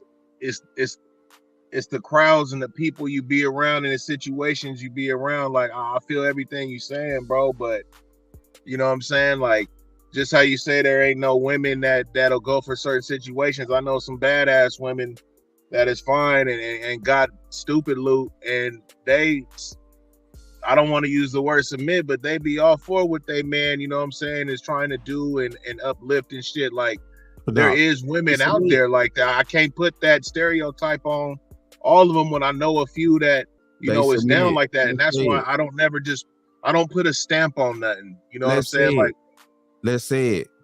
Because I'm an ex-pimp. Like, real talk. I'm talking about before, you know what I'm saying, doing the back page days. I posted ads for bitches and shit. I know a lot of pimps. I know niggas pimping now, man. I'm from the Bay Area, man. I know what it is. You know what I'm saying? I'm telling you. You know what I'm saying? It is what the fuck it is, man. It is what it is, man. But like I say though, I don't push a hard narrative, man. Like, I don't push a line. You feel me? Like, everybody gonna kind of do what they want to do, man. there's different strokes for different folks. And I can always just say, man, it's the positions you put yourself in, man. You being, you know, an ex-pimp or whatnot, you know what it is. You was in that street life, bro. So you was around that type of shit. But now there's motherfuckers that don't be around that type of shit. They be around some different type of hutches and shit. You know what I'm saying? That be about some other things. You know what I mean? So like there's all different kind of dynamics of the game, bro. You know what I'm saying? And that's why I don't just put a hard stamp on one thing. You know what I'm saying? And that's why I just kind of shoot it out there like, you know, there's somebody out there for everybody, man. But there's no way I could just tell somebody, hey, man, don't do this or don't do that because your turnout's going to be like this or whoopty whoop. You know what I mean? I would never do that. You know what I'm saying? Because life is different for everybody. You know what I'm saying? Well, this person may go through, yeah, this other person can go through it, but they may go through it in a whole different way because it's just their personality and everything. So I just kind of leave it all open like that. And that's the thing with these YouTube thing is like, when we have these discussions, you know what I'm saying? It kind of gets a little fucked up because kind of like what the lady said earlier today, like we older, you know what I'm saying? We grown, we kind of know these things, man. So when we get to talking this shit, it almost seems like, you know, people are just using great talking points that they may have heard from somebody else or on another fucking panel or something. And now they trying to come with that same spiel and get they shine. You feel me? Like, and that's why I don't really like talking too much. That's why I kind of like how Barney kind of get down because he say what he say and he get the fuck off. You know what I'm saying? Like, it's just more straight, you know, straightforward into the, you know what I'm saying, to the mission, man, and not just kind of like, I'm kind of doing it now, so I'm gonna just go ahead and cut the shit. You feel me? But y'all know what it is, man. Hey, respect. So, hey, let's let the sisters have their time. All right, let's let the ladies get their piece in. So, look, this is what we're gonna do. Just kind of mess it up. All right. So, look, salute the queen in the building. I see you. What we're gonna do is we're gonna go to Cyrax. We're gonna go to Tika, then Queen. We're gonna do it in that order. All right. Cyrax, Tika, then Queen. Rock out. You got the flow. Hi. Can you hear me? Loud and clear. Loud and clear. Okay. Floor is yours. Oh. Okay. When I got with my husband, my mother-in-law moved in with us because she had cancer. My husband didn't really want her to move in with us, but then I told him that no, family is everything to me. So it's important that your mom lives with us because, you know, I wouldn't feel right if she lived on her own. And then a couple years later, his cousin moved in with us because he fell on hard times. And then my sister fell on hard times, so she's living with us. So, yeah, I'm all for like helping family, whether it's from his side or my side. And so I'll stop here. Okay. All right. Thank you for that. I appreciate that perspective. Tika, it's on you. Go ahead. Rock out, sis. As far as a family coming over, I would honestly leave that up to like whoever that family, like as far as like the husband or wife, that's their actual family. Because we kind of know how like our families roll. You know what I mean? Like if y'all about to be in here stealing, all right, trying to put stuff in your pockets and stuff like that, you know. Hold on. What we stealing? What we stealing from people's houses? I mean, you name it. I don't care if it's a toenail clipper. It ain't yours. You know what I mean? Like if it ain't yours, it ain't yours. It's always a thug atmosphere when Tika come out, man. It's always that. Oh my goodness. I'm just saying, like, if somebody allows you to come in their space, stop trying to put your fingers where your fingers don't belong. All right, you can't just be coming in here stealing. So, like I said, I will kind of like leave that up to like whoever family, like if that's their actual family, so they can speak on it and make that decision. Because if they doing that, they gotta go. I don't care. 3 o'clock in the morning, I find you steal my nail clipper, you got to go. Tika, whatever city or country you live in, please let me know so I never go there. Okay. All right. Thank you. You're welcome. But that's all. That's really all I have. But I also wanted to say something for Big Rig Slaps, because he was speaking on women that have their own that will be submissive, and I agree with that because that's how I am. So we do exist.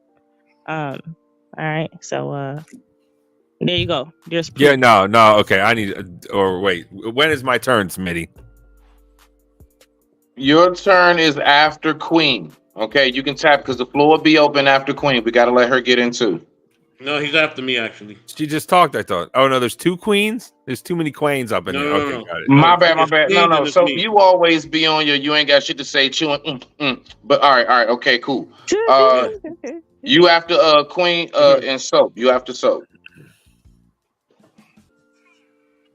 No, I didn't hear what was the question?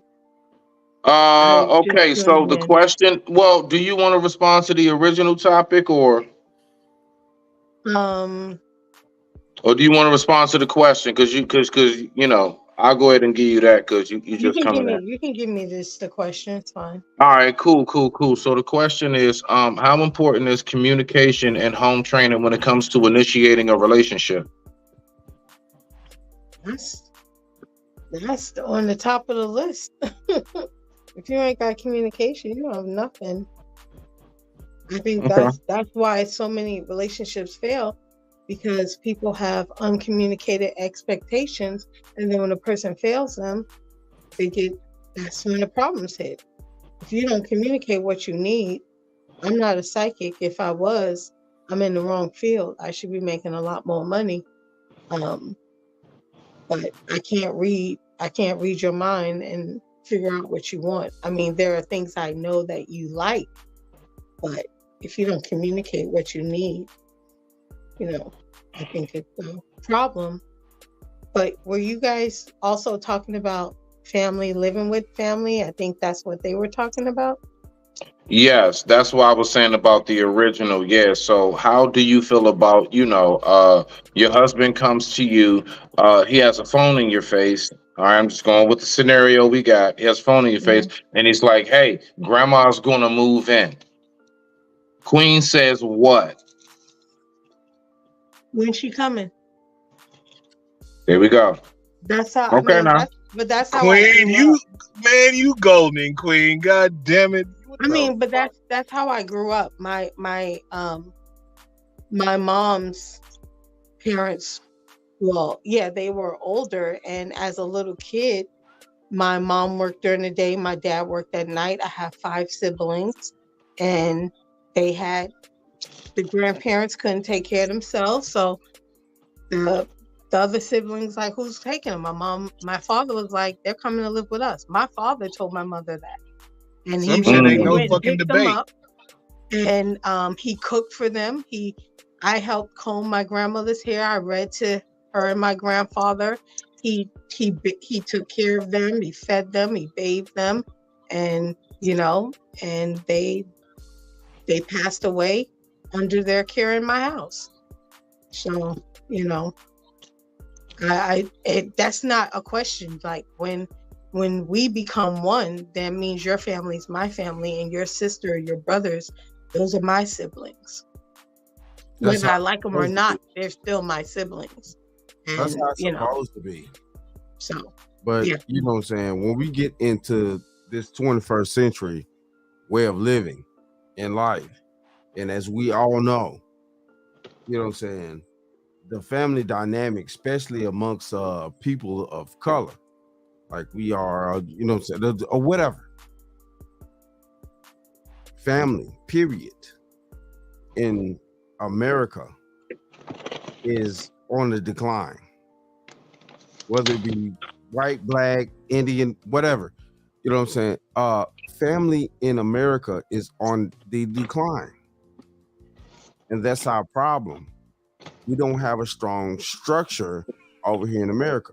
Now, that's the reason why billions of dollars are being sent overseas to defend people, you know what I'm saying, that, to be honest with you, yeah, I feel for their plight. But we have a situation over here in America of our own. You know what I'm saying? We're allowing people, to come up for certain borders, things like that, you know what I'm saying, we don't have enough jobs to provide for our own children over here. So it's like, what are we doing? What are we doing? So, Respect. it's about what are you gonna do to make that to change that. Like you can talk about it, but if you're not doing anything to change it, then you're just I mean, collectively, empty wind. Let's vote outside the box. But I'm not trying to get too deep off into politics, but because everybody need to, figure out things for themselves on that aspect. But it's just crazy to me that what I'm saying, we're living in the time to where we are solid citizens of this country. We all are. Everybody on the screen. Everybody. And it's like, what are we going to do to keep ourselves? And I'm sorry, but yeah, it's a selfish part of it that comes into play. What are we going to do to keep ourselves, protected and masked? But that's a whole nother subject. Sorry, I didn't mean to dive off in that. You build your community. Sorry, I didn't mean to dive off in that. I'm sorry. Yeah, you focus on family. You can get it off over here. You can get it off over here, brother Alvin. Get that shit off your chest. Barney, what did you have to say real quick? I know you wanted to hop in, bro. I remember. I don't know. I forget what it was, but Queen. Hold on, y'all. So listen, I think at the end of the day, you know what I mean? As Riggs was saying, you got to find what works for you. You know what I mean? Like, that's just kind of what it is. You find what works for you, you find what, you know what I mean, who you want to be with and how compatible y'all are. And you go from there. You know what I'm saying? But all of the, trying to make it more complicated than what it is. I mean, these conversations, it's not, we try to make things more complex than what they really are. You know what I mean? Like, you find someone that, is going to rock with what you're rocking with. And if they don't, then you keep it pushing. It's not really that hard, man. It's really simple. You know what I mean? It ain't got to be all this, just thinking too hard or overthinking or, what if this person, if somebody don't want to be on the type of vibe you want to be on, if your lifestyles don't match, then you got to move on. Because at the end of the day, it'll be better for you and better for them. But if it does match, or you can kind of come to a common ground, or, you're able to be considerate of each other and actually work through things, then of course, that's perfect, right? That's a good thing. But you ain't gonna never have a perfect situation no matter what you do. All situations you're gonna have some compromise or some communication.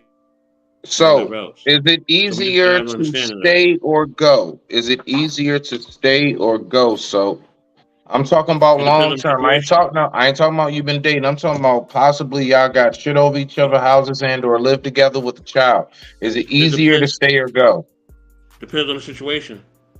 It all depends on the situation. Some situations, yes, you can. It's not hard to get out of, or the person's already checked out already, so them leaving ain't even hard because they've been checked out. Well, hey, so they already left, already mentally or emotionally or even spiritually. So them leaving physically is not even hard because they already left. They've been checked out. But if they're invested or if there's kids involved, right? Now the whole dynamic changes. So that's really what changes dynamics is really the kids, to be honest with you. You know what I mean? So if you got kids involved, now there's an investment, or you own property or something like that.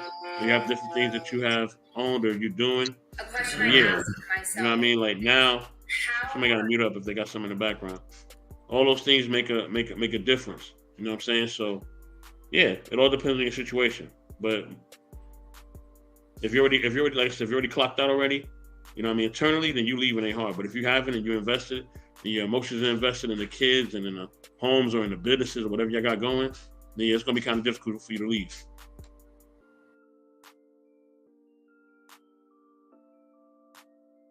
All right. So, anybody else? Is it easier to leave or stay?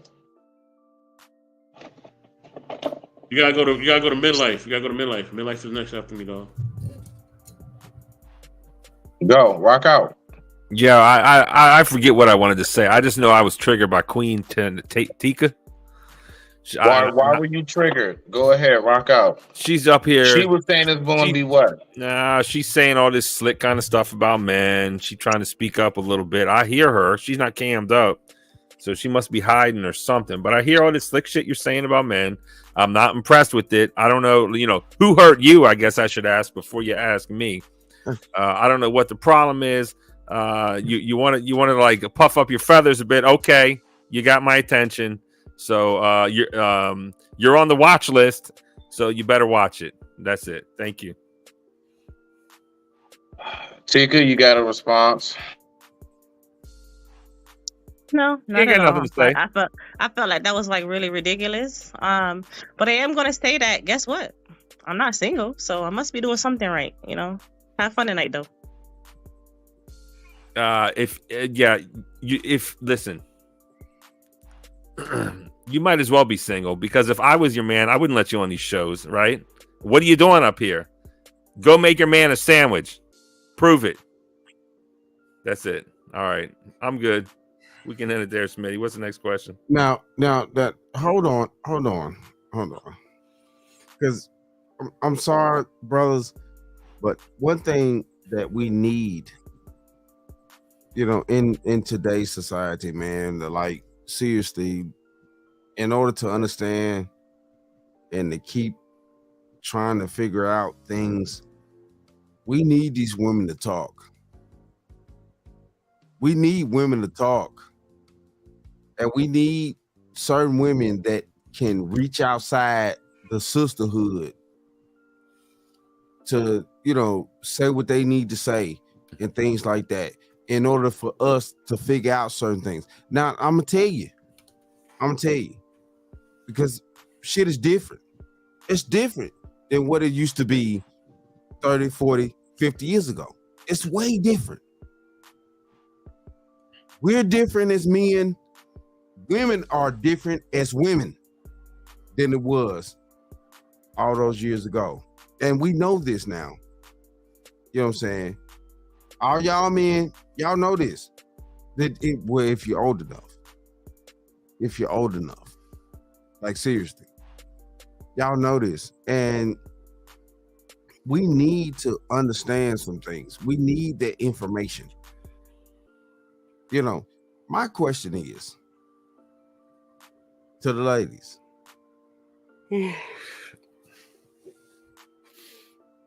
Ladies, what is your problem with actually being in compliance of really what your soul wants? Not the outside extremities, you know what I'm saying, that other women tell you and this and that and woo to woo, and y'all got all this empowerment and this and that. You can go to college and get all these degrees that, somebody sign a piece of paper and say that you're smart and this and that. What is it? What is it? Because that makes no sense. Because men know this. Men have known this through eons. We go to these colleges and things like that. You know what I'm saying? And get these degrees. We know that we sign off on these degrees for each other. That's what happened back in the day. We signed off on these degrees for each other. It was a network.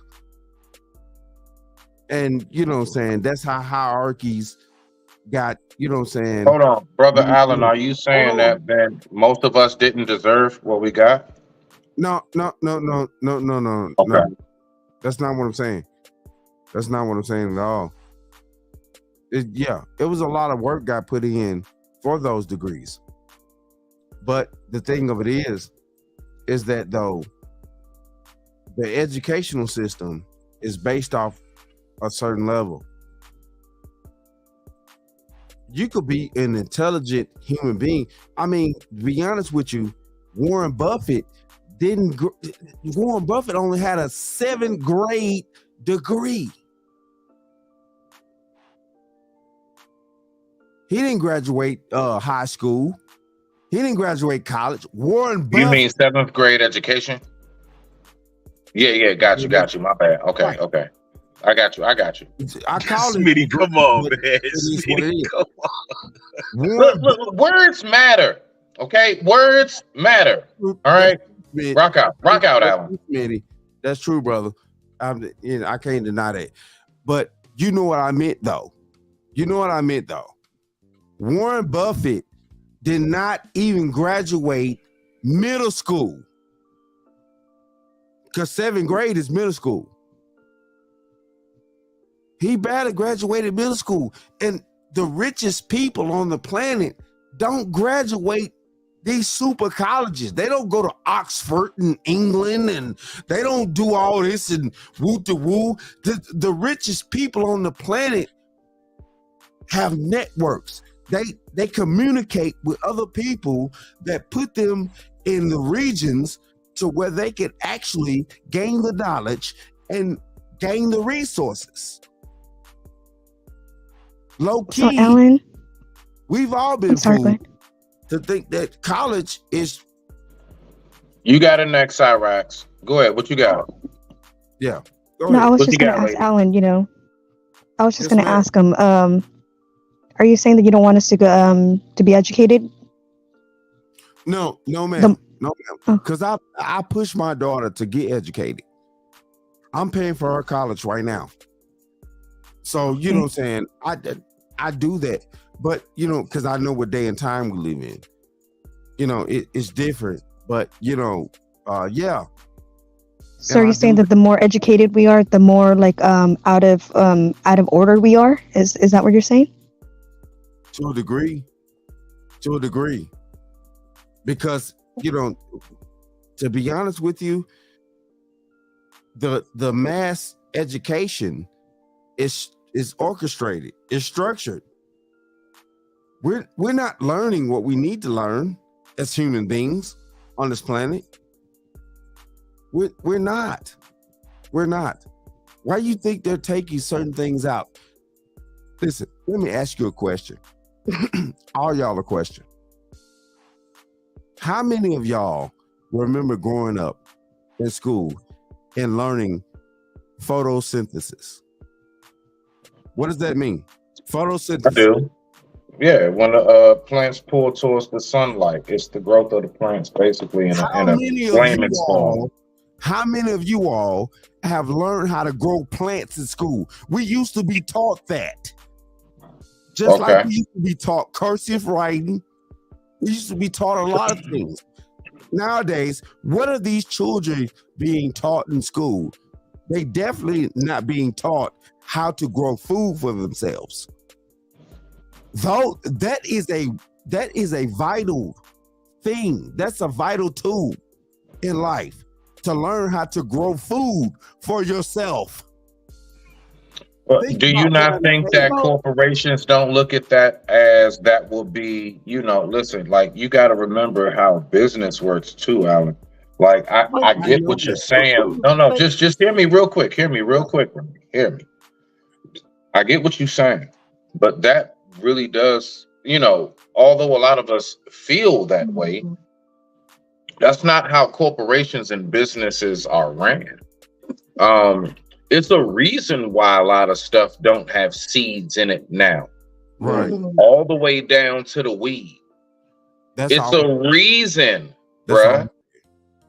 So, I mean, you got to understand how these certain things are designed. So all I'm saying is before I start getting my emotions personally all wrapped up in what big bad pharmaceutical and drug administration is doing, I'm going to go ahead and I'm going to, more so focus on what are my capabilities and what I can get done. We all know that that's the case. What can I do? Like what? Sorry. Go ahead, rock out, sis. What you got? There are schools who still have that. They took it out of our community. They took cooking out of our community. They took those things out of our community. Why you think there's community gardens that are in certain communities, but they're not run by the people who live in those communities?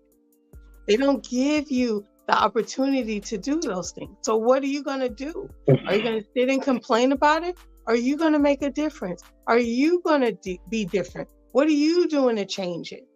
That's the unfortunate thing.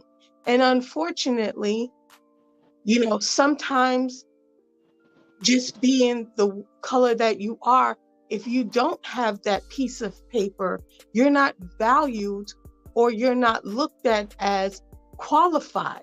So it's not so much as just the educational field is this or that. It's for both men and women. I know plenty of people who are not legal in this country, and they are foremen, directors with no degrees. But when the job came out, the person who looked like me had to hand transcripts, who had to hand a diploma. If I have a degree, why do I have to prove? Now I have to prove it to you. I can't just put it on my resume. I have to send you official transcripts. They want to see official transcripts now for jobs. When did they need that before? When did they need that before? It's like I'm applying for grad school or something. I literally have to come with official transcripts, a degree, the date I graduated, a copy of my degree, let alone my experience and my resume. So it's not that simple. It's not that simple. It's not that black and white anymore, So, and even with those degrees, you still don't get treated the same. Right. So what are you going to do? What am I doing? What am I doing to make it different? I'm not going to sit around and complain. I'm going to just build my community and I'm going to make a difference. So teach myself I'm trying to figure out, why do we keep acting like degrees are the be all end all to success and shit when it's really not, degrees are only needed for a certain amount of career field. There's a whole lot of stuff that you can get into and retire. I'm talking about with pension, 401k and all. And you did not need no college degree to get into that field. But that's fine. But that's not a person's dream.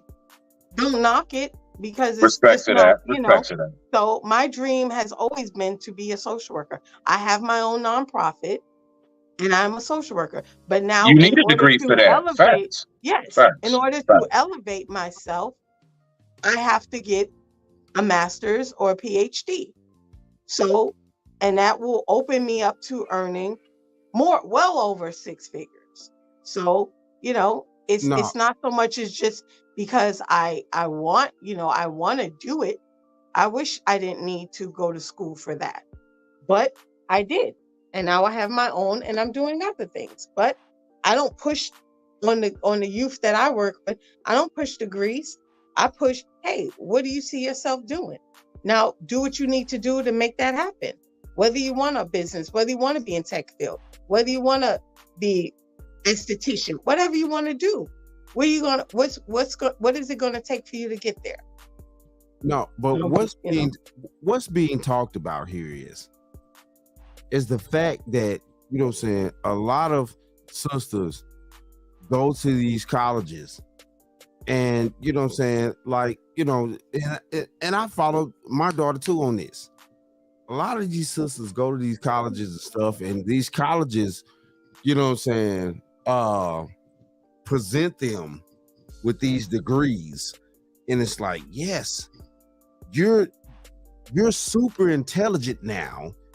And they look at it, above the man that actually works for the city. I don't know if y'all seen that video where that young lady was sitting around here where police officers and firefighters and this and that, they're not high value men. I'm sorry, but I look at police officers and firefighters as high value men. I have an uncle that served as a firefighter for years. I look at him as a high value man. He was willing to run into a burning building and had done that plenty of times to save people's lives. And we hear this from our women. telling us that we're not high value men because they run into buildings and save lives.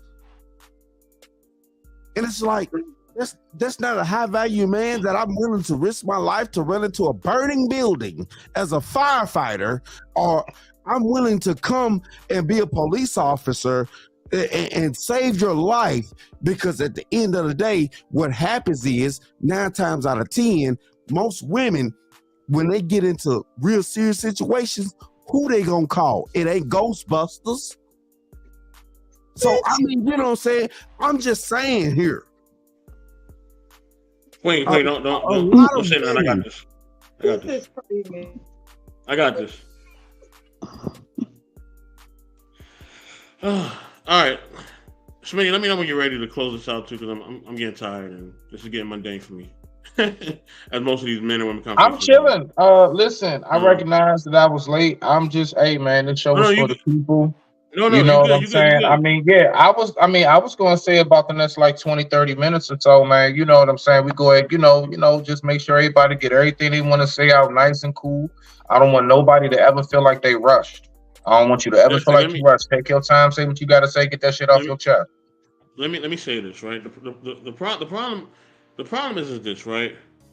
You know, and it's on both sides, it's on both men and women, right? The problem is that, you know, people just sit around and they do the complaint games. Men complain about women complain about men, and it's just dumb. Which is why I don't even be on panels with the whole man and woman type of garbage, because it's garbage. Honestly, it literally is garbage. Okay, and I don't care if you get mad at me or whatever. Don't DM me because I'll block you, and because I'm not. It's not up for argument. I feel how. Know what I mean? Pick better, choose better, vet better. If you can't, then it is what it is. Now, at the end of the day, the problem is this. You know what I mean? You have men who sit around and complain because, you know, women are not traditional or not listening to them or whatever, right? But these women are modern women. But you don't want traditional women, right? You want a modern woman to be traditional. It's not going to work, okay? If she's modern, that means she's going to act like a modern woman, right? If you want a traditional woman, that means that, because if you really want a traditional woman, that means that you got to wait until marriage to have sex, right? And I know most of y'all not waiting until marriage to have sex. Let's just keep it G. You're not waiting, okay? You're not. All right? You're not. Now, with that being said, right, since you don't want to wait to have sex with a woman, right, then that means you want a modern woman. If you want a modern woman, she's going to have modern values. She's going to act modern. You know what I mean? Because that's what modern women do. True you know what I mean? It's just straight up. That's just what they're gonna do. Now, you know, there are places where you can find traditional women. You can find them in the church. There's websites you can find women who are modern, whether they go to the church or they a Muslim or whatever. You know what I mean? There's websites you can go to find these women, all types of stuff. So there's no excuse. There's no excuse.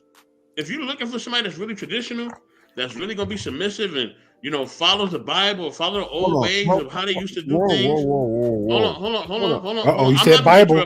Trigger word, Bible. I will stop this whole shit. I will not be interrupted. Do not interrupt me, period. When I talk, everything stop. You know what I mean? Just like when Smitty talk, everything stop. Please don't interrupt me. Now, with that being said, you know what I'm saying? You know, if you want a traditional woman, you can find one. It's not hard. You have to look where the traditional women are. You know what I mean? Just like when women sit up here and complain and say, oh, you know, the guy got to make this much money, or he ain't a man, or this, that, and the third. But yet they can't afford the things that they asking for. So they asking for a man that has 6 figures and have this lifestyle and all that. But they can't even take themselves to the restaurants that they want a man to take them to on their own. You know what I'm saying? So it's a whole bunch of BS all across the board.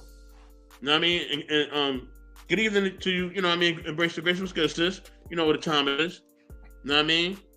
But at the end of the day, he said Mexico and South America. Okay, Braxton, hey, if you need to go to Mexico and South America, do what you got to do. You know what I mean? And salute to the passport bros. Do what you got to do. At the end of the day, people just got to stop complaining. You know what I mean?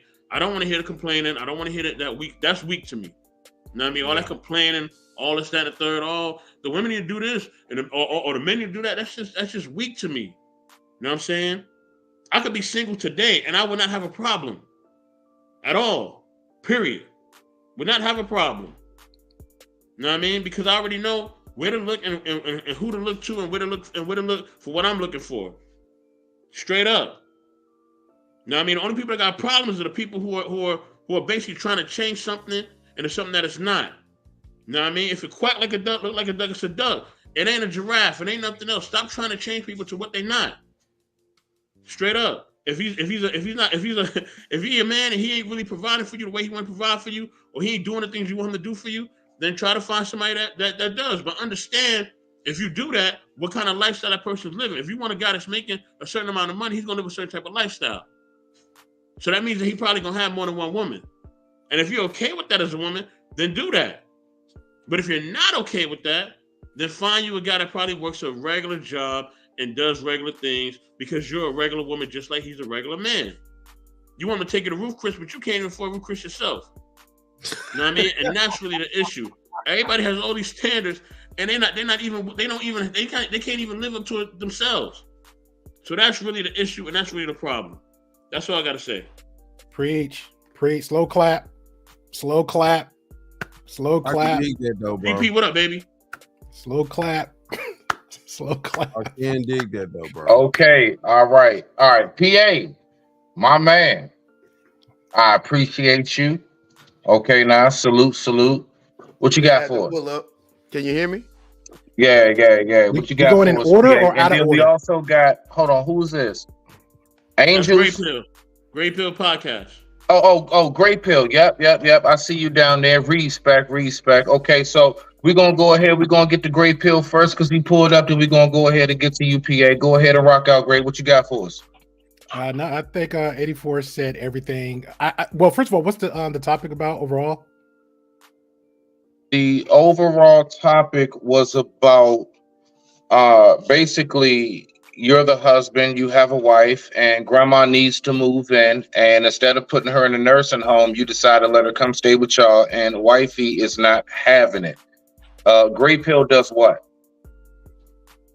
It depends on the type of wife I got. If we got like a good relationship overall, like her family, my family, because to be perfect, not just for me, period. Right now, I don't like a lot of people in my house. I just don't. So if my girl says she has like nieces and nephews she's close with, but they consistently like to come over the house and pop over, that doesn't work for me.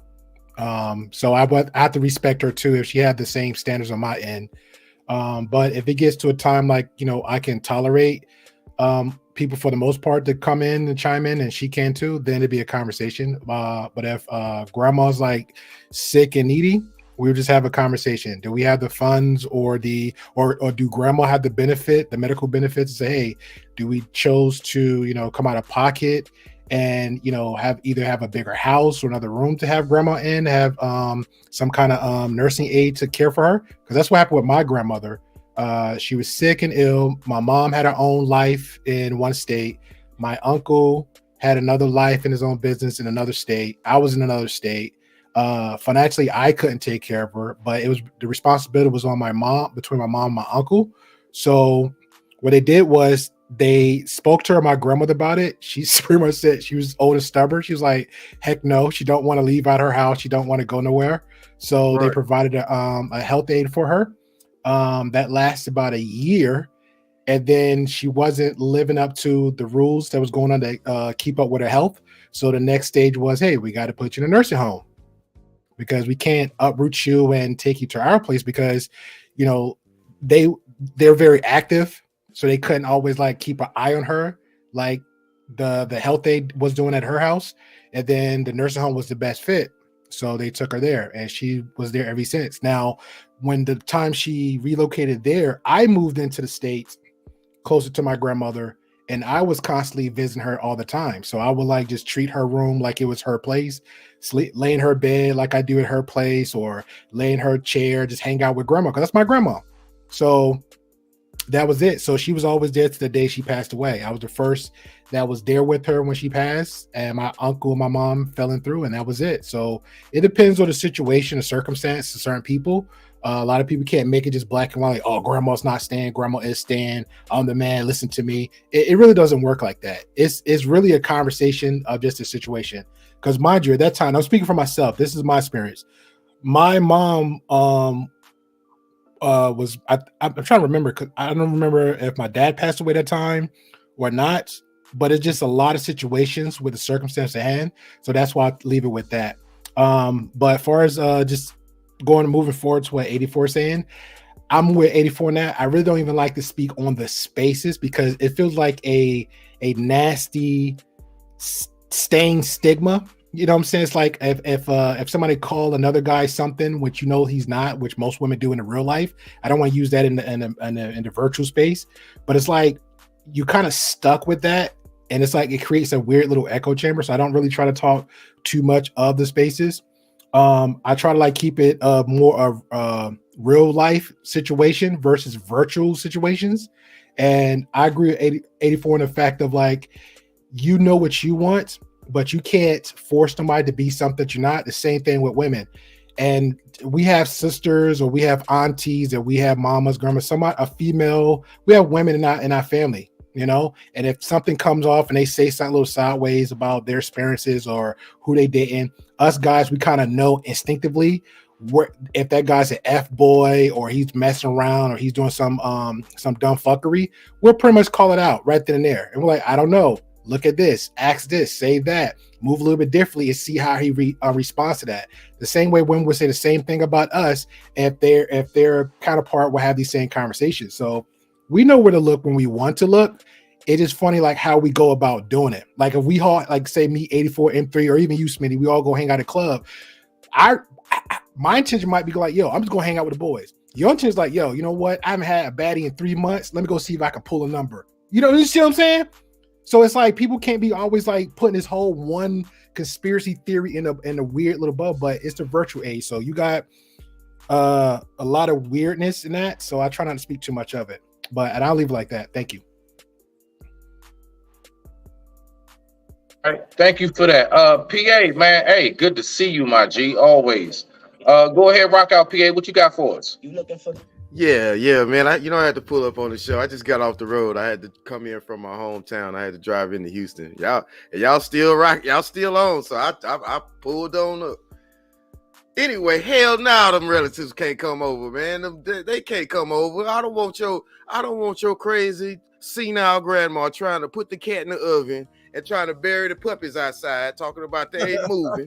I don't want them. She can't come over. I don't want your pervy uncle or your pervy brother coming over, waiting on us to leave so he can go stick his Johnson out the window and whack off, in front of all my neighbors. You know what I mean? I don't want that coming over there. I don't want your kleptomaniac sister always trying to borrow 35 cents. You know what I mean? Man, you can't come over. I don't want your other sister coming over who just got divorced so y'all can sit on the couch and eat and talk about men all day. And then as soon as I walk in, y'all give me that look. Oh, no, I ain't doing it, bro. Y'all go sleep under the bridge with the pigeons. And yeah. Anyway, Smitty, I got your shirt, man. I got to get it to you. See, I don't know. He ain't even gonna carry it. I got the shirt, man. I went to you asked me for it. I went and got it for you, bro. Actually, I got. I'm right here, fool. What you got? I got you. You see, I got the hat on. You got me the hat from Honduras. Yeah. I got you the flag shirt with soccer. My man. Hey, that goes with the hat. Yeah. I'm gonna rock that shit. I don't know if you can see that. Yeah, my man. Nah, man, send that shit over. I'm dead ass. Hey, yeah, hit my DM. You already know what time it is. I just been busy, man. I just got back from Mississippi today. So my man, PA all day. Doing now. Damn, PA, grandma can't come stay. She can't come watch the Wheel of Fortune. Yeah, man. Now she don't even know what she watching. She got the oven on 550 with the cat in it. She just stuck a pillow in there thinking it's some biscuits or something. You know what I'm saying? That's she trying to make it feel. You know what I mean? Nah, man. She can't come. PA. Yeah, what's up? What you doing down sneaking around my regions? I was born in Mississippi, but it's a family. My family got hundreds of acres of property out there in Hines County. Oh, and, me and we you had to both settle on the that down same because page, it's bro. Shout out to you. Me and you both on the same page. You know, yeah. Motherfuckers don't know about that acres of land. Yeah, it's in Hines County out there by Utica, man. By Utica, between Utica and Terry, Mississippi, man. It's been in my family hundreds of years since we came off the slave plantation. Hey, I still own slave land. You know what I'm saying? That my ancestors bought. You know what I'm saying? From my slave owners. You know what I'm saying? Does that make you a modern day oppressor? And fucking goddamn it, outside a motherfucking goddamn it, Grenada and shit. You know what I'm saying? Real talk. If anybody want to go on all that land and do any field work or yard work, I will pay them, but it's gonna be oppressive work. I was out there. You remember I did that video about that Falcon, Smitty? Yeah, but are they employees or are they slaves, PA? It don't matter how much I pay them. They're gonna feel like they're slaves because I was out there last. No, but I remember. Go ahead. What you saying though? That's where I was. I was flying a drone over all of that Oh land. yeah. No. I do remember that shit. Nah, you right. Yeah, you right. I do remember that shit. Nah, y'all wild, man. Y'all wild. Anybody got anything else? Yeah, can I ask PA a question? Go ahead, rock out. Take your time. So, PA, you're talking about the other woman's grandma that you wouldn't allow in the house because she threw cats in the oven? Yeah, the in-laws. So hypothetically speaking, how long you was? So hold on, Smitty. So we're saying we're dating or married to that woman? I'm more so looking at either long-term relationship and or marriage. Yes. Okay, like not just like some. Yeah, exactly. Okay, we'll say 3 years. All right. So hypothetically, PA, you're dating or courting or exclusive with this woman, and she want grandma to move her house, and you're saying no to that woman? Hell no, she can't come. So why would you even keep? So why would you even keep? She can't come. Why and would if you she don't even- like, why would- and then the thing about it, as soon as her grandma do something, I'm gonna take it out on her. You know what I mean? So why would you even be staying with the girl the whole time? She really cooking up a ticket time bomb in the oven. She really cooking All right. up. So why would you stay with the girl if you know down? Because again, that's why I put.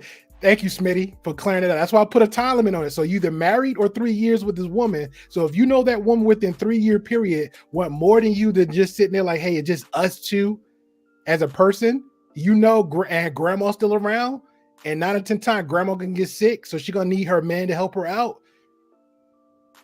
And you still say no? Why you still? What if she says grandma was allowed at the wedding? Why isn't she allowed here now?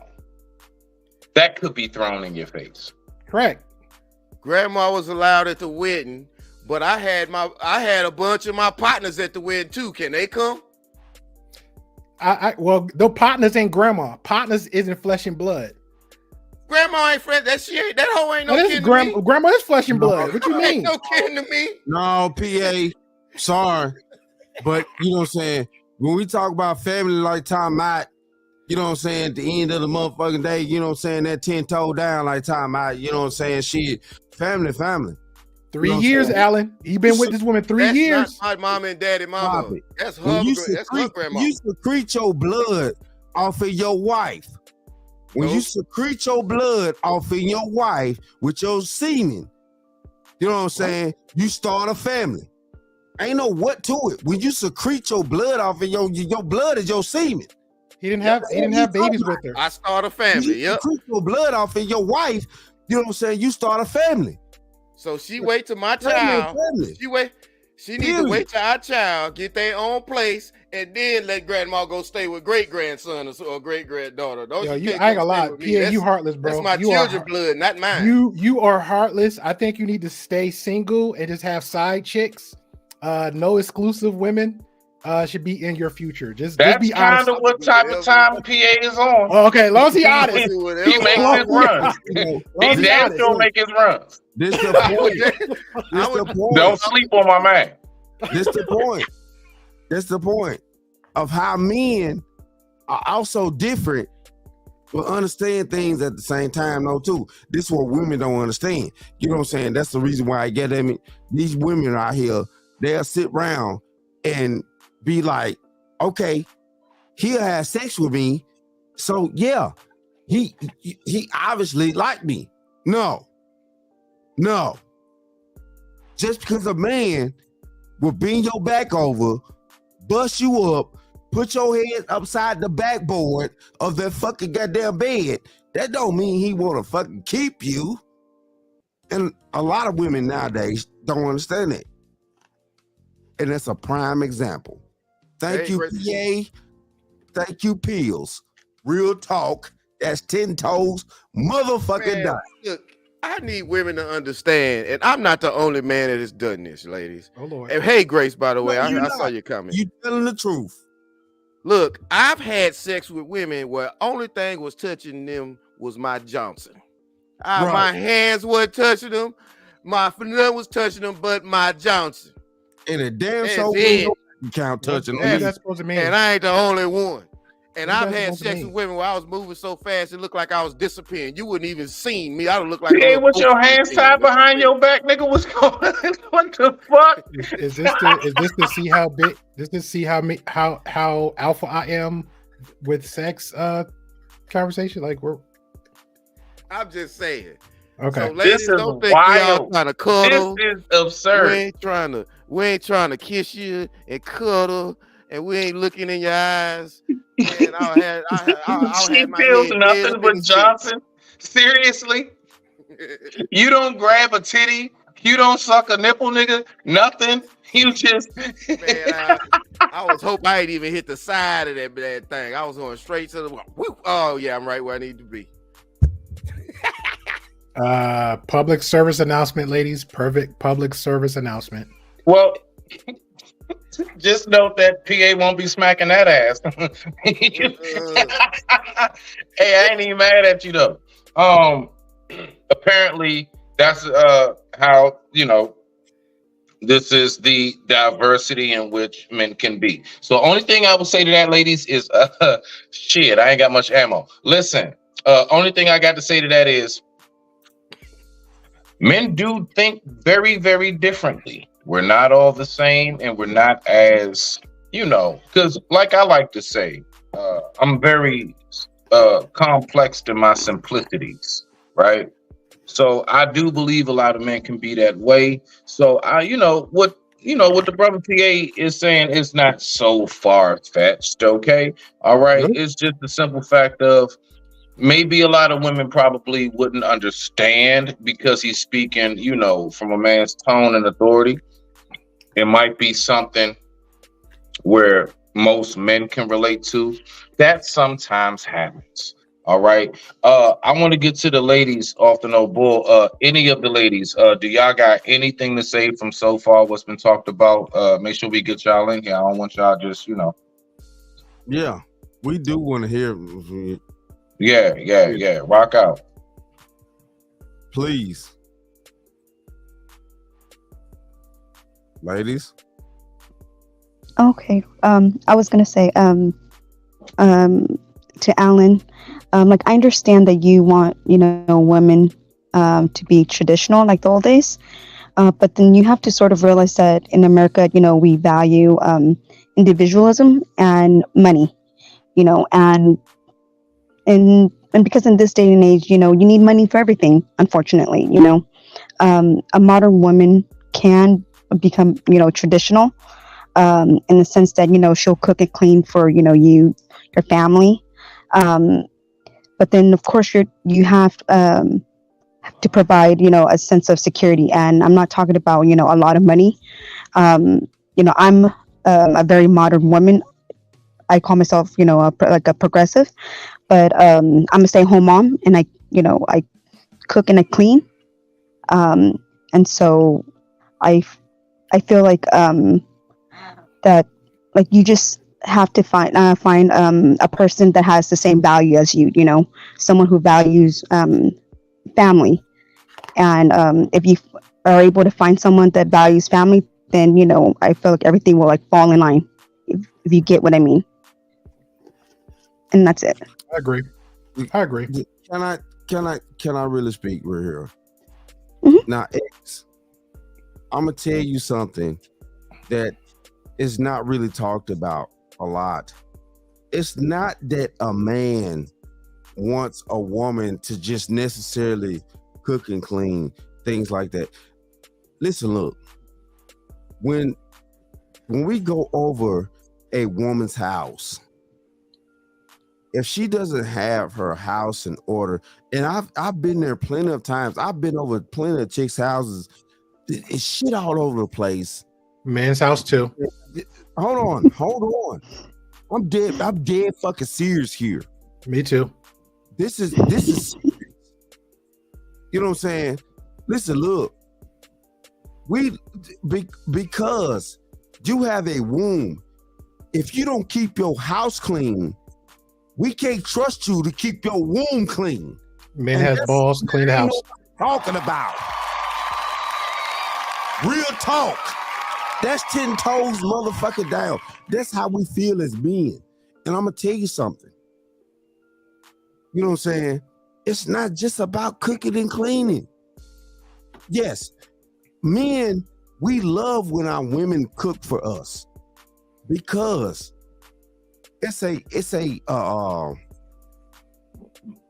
agape situation that we love about when a woman fix a meal and bring it to us, that we know innately that she has love for us. If a woman does not cook for a man, a man automatically knows that she has no love for him. Automatically. If a woman does not cook for you, she has no love for you. Because if she gonna cook for herself, if she can cook, and see, that's part of the problem in today's society. Most women can't even cook for themselves. Men too. I ain't talking about boiling some fucking ramen noodles. I'm talking about her having recipes, things like that. We already know who talked about this, but I ain't finna go there. But the thing of it is, how I was raised, like seriously, that made me want to go harder for the women in my life because they made the effort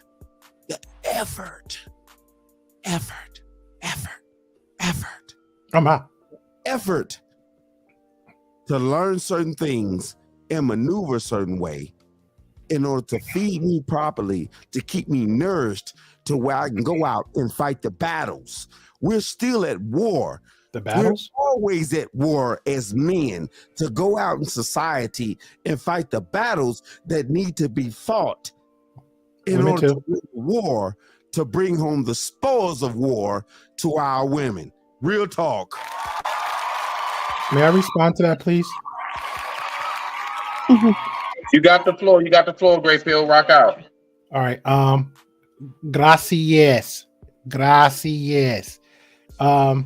I find it very funny when when it was mentioned about cooking, and his first statement was, "It's not all about the cooking," and then he went on a 20 minutes tangent about cooking. that's number one. All right, I'm gonna go ahead and put on a. I'm gonna go ahead and put on the part Alan, where let him respond. I'm gonna go ahead and put give it on him the the floor. part. Give him the floor, and you can respond back. Go ahead, Great Pill. I'm gonna go ahead and echo the part where 84 said modern women, right? Where are you? That's what you just harped on, is a traditional woman.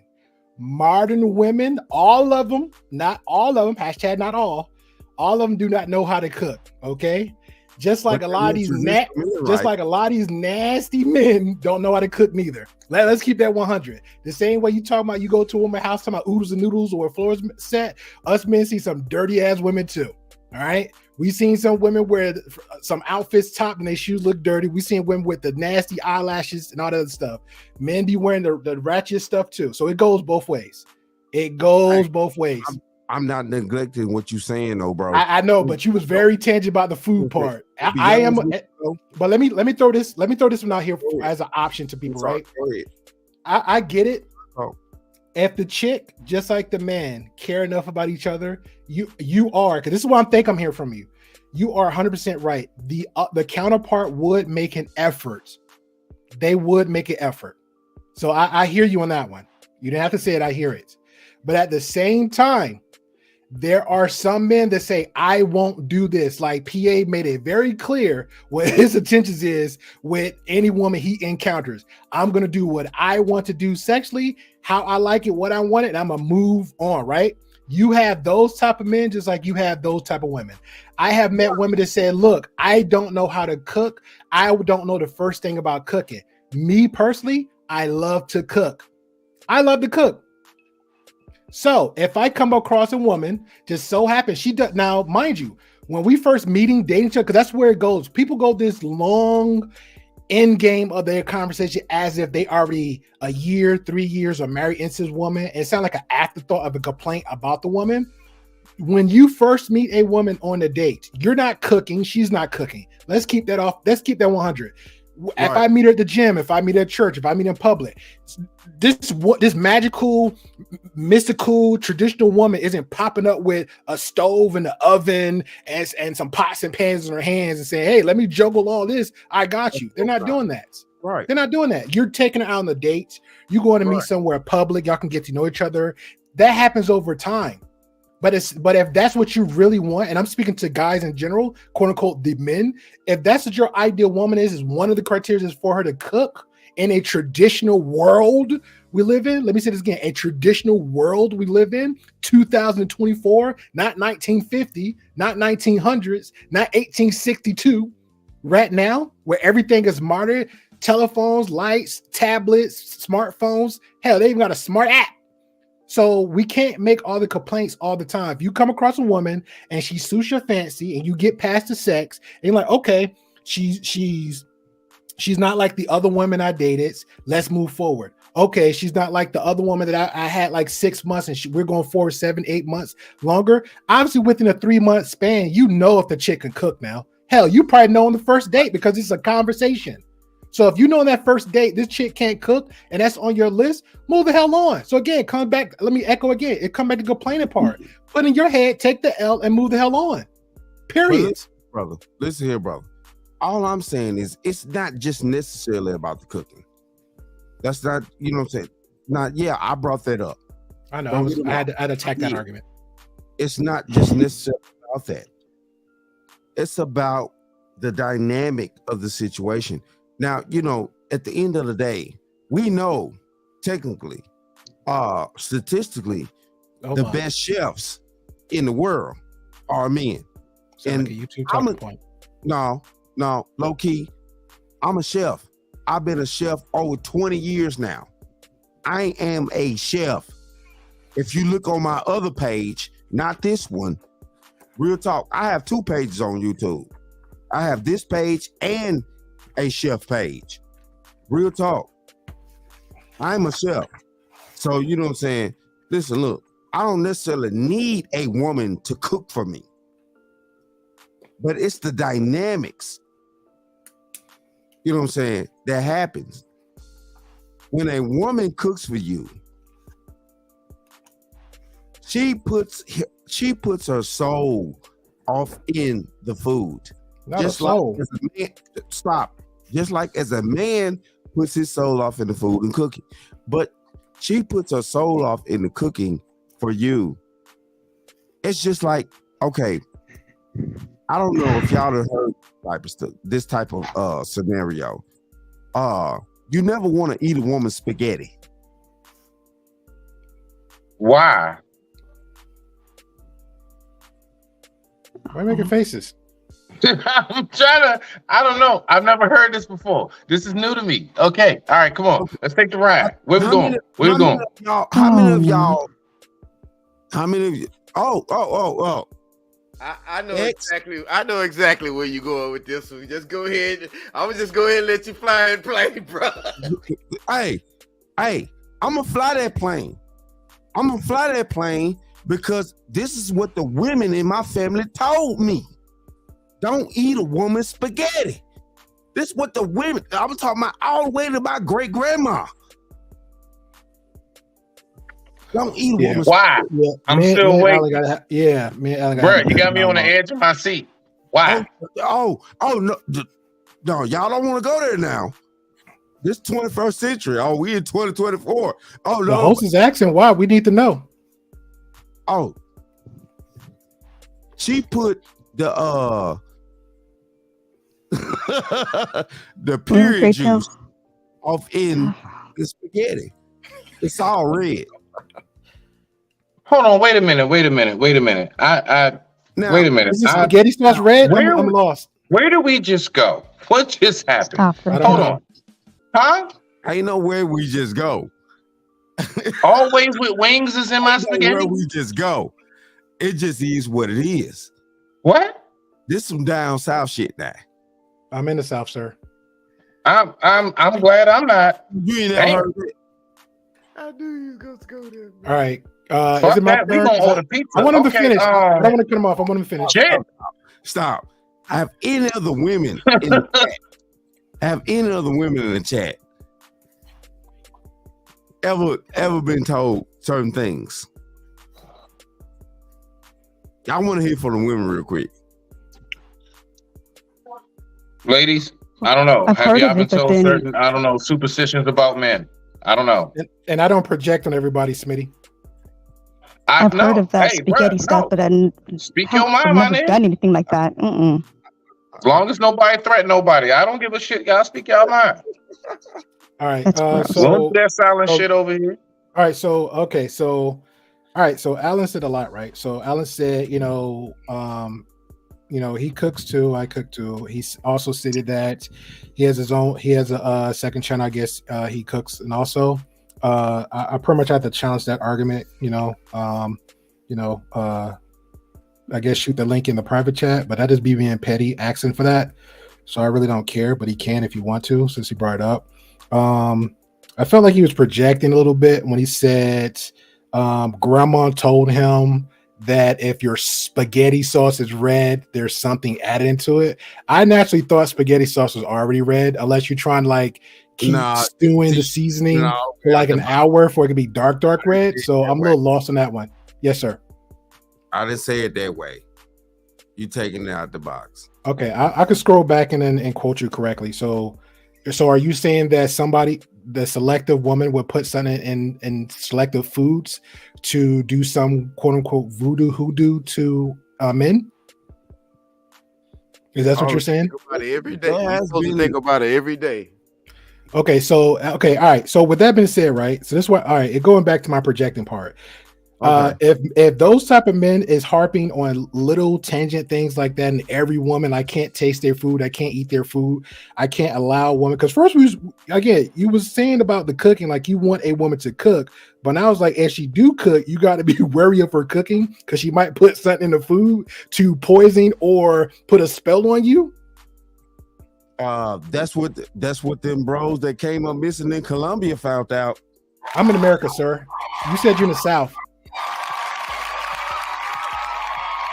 I'm just saying here. I'm just saying here. Let Alan get his point off. Both, y'all get y'all points off. We're gonna wrap it up in about 15 minutes. Go ahead, rock out. Because you know what I'm saying, but brother Peel, he's on point too. He's on point too, and hey, I could dig that. You know what I'm saying, but see though, we are warriors men, and in this society nowadays, like it's serious upon us. And I threw things out there, you know what I'm saying, but that would from my family and traditions, things like that. But I dig what you're saying though, bro. You know what I'm saying? I understand where you're coming from. On both sides, you know what I'm saying? You got a side, I have a side. And, it just kind of is what it is. I do believe that there are, listen, I definitely am a man of the old law. I am, right? But the only way for this man of the old law to survive is to be able to, in some forms and ways, adapt. Now, let me give this example. Okay. I'm a man of the old law. I'm not gonna lie. I was one of them people. I was bucking at online applications because I'm just wary of computers and shit. Now, let me fill my shit out on paper. I should be able to just come, look over the counter, be like, that's the manager. Hey, holla at me. And we have an interview right then and there. Now, you know what? The process is different. As much as I may want to stay back in that form, I'm not going to make it. I'm just not. Now, do you have to sacrifice your integrity, your morals, and your values in order to adapt and adjust in today's society as a man of the old law? Shit. Nigga, please. Stop playing with me. Hey, Smitty, No, you don't. Can you give it a second example of the old law? So you're saying the first example is having an interview face to face versus I'm giving an online? example of how I'm old school. Yeah. But in order for me to, make it in today, I have to recognize what changes have been made, and I have to be able to adapt and adjust to them. If not, I will sink. So there shouldn't will that be no swimming. That's smart. So wouldn't the men that do all the complaining about the women, shouldn't they also learn to adapt too? Because a lot of the men, I mean, of course, I can only speak for myself. Remember, I want No, you to I'm get speaking in something general. straight. Yeah, we're good. Yeah. You already I'm know speaking my in general. MO. I Yeah, speak for me. in Go general. ahead. Yeah, so in general, so the men that complain, and I don't want to harp on the cooking thing. That's me poking the bear a little bit, Alan. But just the majority of the basic things, because again, cooking is a basic skill. Cooking is a basic skill. So if we're harping on cooking, getting a job to pay a bill, changing a flat tire, like these are basic skills. I think But I everybody think what Brother Allen is more so on, the way to a man's heart is through his stomach. The old school. I think that's all the brother's saying. I mean, I don't think we need to nitpick at too much. All he's saying is, look, damn it, the way, And to be look, fair, he him did say period blood personally, and spaghetti the way sauce. I was brought up, what I know, how you get to my heart, if you want to give me a good home cooked meal. I want to taste me something that doesn't taste like it came from a drive-through. I don't think it's anything wrong with that. It's nothing So wrong. I give both of y'all points, Brody. That's all I'm saying. Go ahead, rock out, Great Pill. What you got? So is it okay? So with that being said, right? So it's also to be fair again. So you brought it back to food, so I got to attack that again. So if all he's saying like, hey, good meal is to good food is to can you quote that again? Good food is to a man's heart. Damn, dog, you don't even know the same. I'm just asking. I'm just trying to get clear. The way to a guy's heart is through his stomach. Okay, so would that make him weak? So every time any woman, even a 3 or 4 whole OnlyFans girl that can cook good and bring some food, so he's automatically hooked on her because she cooked good? I'm not even gonna lie, my nigga. You jive like you see. Listen, you looking too deep into a puddle, and when you do, the only I'm just thing saying, you see the is man your just own said she reflection. cooked good. I'm done. Never look too deep into a puddle because the only thing you see is your own reflection. You said Alice said, hey, if it's a good meal, I'm You in. making it too deep, bro. I mean, I swear that's all I'm saying, Great Pill. You just making that right there. You're going too damn deep. And look, that's one of them things when we say men are very simple. You're trying to make something very, very simple with a man. Like, can I have a sandwich? Into something that's amazing, like a Rubik's Cube. Bruh, it's just very simple. Okay. Don't look some things, it is exactly what it is. And see, that's where discernment comes in. And if you don't have discernment, then you will be over analyzing everything. It's a saying that goes study long, study wrong. I digress. My mic is muted. Rock out. All right, so a simple sandwich. So if a woman brings you just a piece of bread, a slap of meat, and just bring it to you, no mayo, no lettuce, no tomatoes, we're good. It's a sandwich. If that's your woman, she would know exactly what to bring you, how you like it, and what you want on it. She But would that, know exactly how you want your sandwich. If your woman is in tune and you all are in sync, bro, that is yeah, not but even Smitty, but something that that still would have comes to be back to discussed. I would not have to tell her, hold on, you know I don't like mustard, or you know whatever. Like I would not have to say that. Because it just like she would not have to say the same thing to me. We are in sync. I know exactly how she likes her, whatever it may be. Scrambled eggs in the morning, or if not, whatever it is. I know exactly how she likes her shit, and I'm going to accommodate and oblige. I agree with that, but again, it still come back to what I was addressing with Alan before. It comes to period of time of conversation and getting to know the person. At the beginning of the day, because a lot of people make this huge nugget of a absolute when it comes over gradually time. And I give an example, right? We'll leave the food thing out of it. When you're speaking to, if you're speaking to a woman, y'all get to know each other, that should be the foundation right there, right? Now, let's just say, for example, cooking is on the checklist. Okay, she crossed that T and dotted I. Now what's next? Because it can't always be she cooked good food. Somebody in chat, Empress said men require sex, sandwich, silence, and peace. Miss Empress, stay off them YouTube talking points. All men isn't the same. All men doesn't only require sex, sandwiches, silence, and peace. Some men love a good conversation with women. Some men don't even want sandwiches. Some men might be vegan. But again, that might be harping a little bit, so I apologize. Right. So It's let's not. just. It's just. No. Listen. No, I'm saying let's get Everything you past the food saying. thing. Hold on. No. Hold on, y'all. Hold on. Everything you saying, Great Pill, it is absolutely all logical possibilities. Yes, they are. Probable. Yes, these are probable possibilities. But the thing about it is that you're putting it's like the multiverse in Marvel. You're putting too many different scenarios. Now we got a black, a Spanish Spider-Man. It's all kinds of weird shit going on. Can we just stay right here? What we like just that's all I'm saying, bro. Everything does not have to be such a truly deep, intricate. Some things, yes, you should definitely do everything you said as far as dot your I's, cross your T's, put your lines in your capital Q's, and all that other good shit. But what I'm saying is some things it is face value. Exactly what you're looking at is exactly what it is. That's why we have a saying goes, once a person shows you who they are, believe them. Hey, that's true. But at the same time, people love to lie and manipulate. That's why I kept harping on the fact about the sandwiches and food, right? So again, where's the lie there? Facts. I agree. Yeah. So with that being said, so that's why I said let's get past the food part. So if that woman does know how to cook to that man's heart desire, know all his meals, they learn that man on that level, right? The box is checked. Now what? Because it can't always just be food. It can't always be sex. It can't always be silence. That wasn't the point of just the food. Hey, to be fair, you made a dialogue 20 minutes.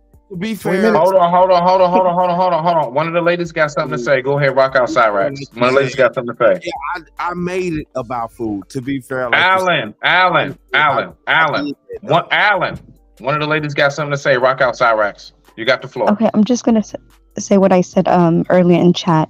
That as a man, you just have to know what you want in a woman. Plain and simple. What exactly do you want from a woman? Be intentional when you go on dates and ask the right questions. Be upfront and honest in what you want and expect. And and if they don't have those qualities, then like next, because like I feel like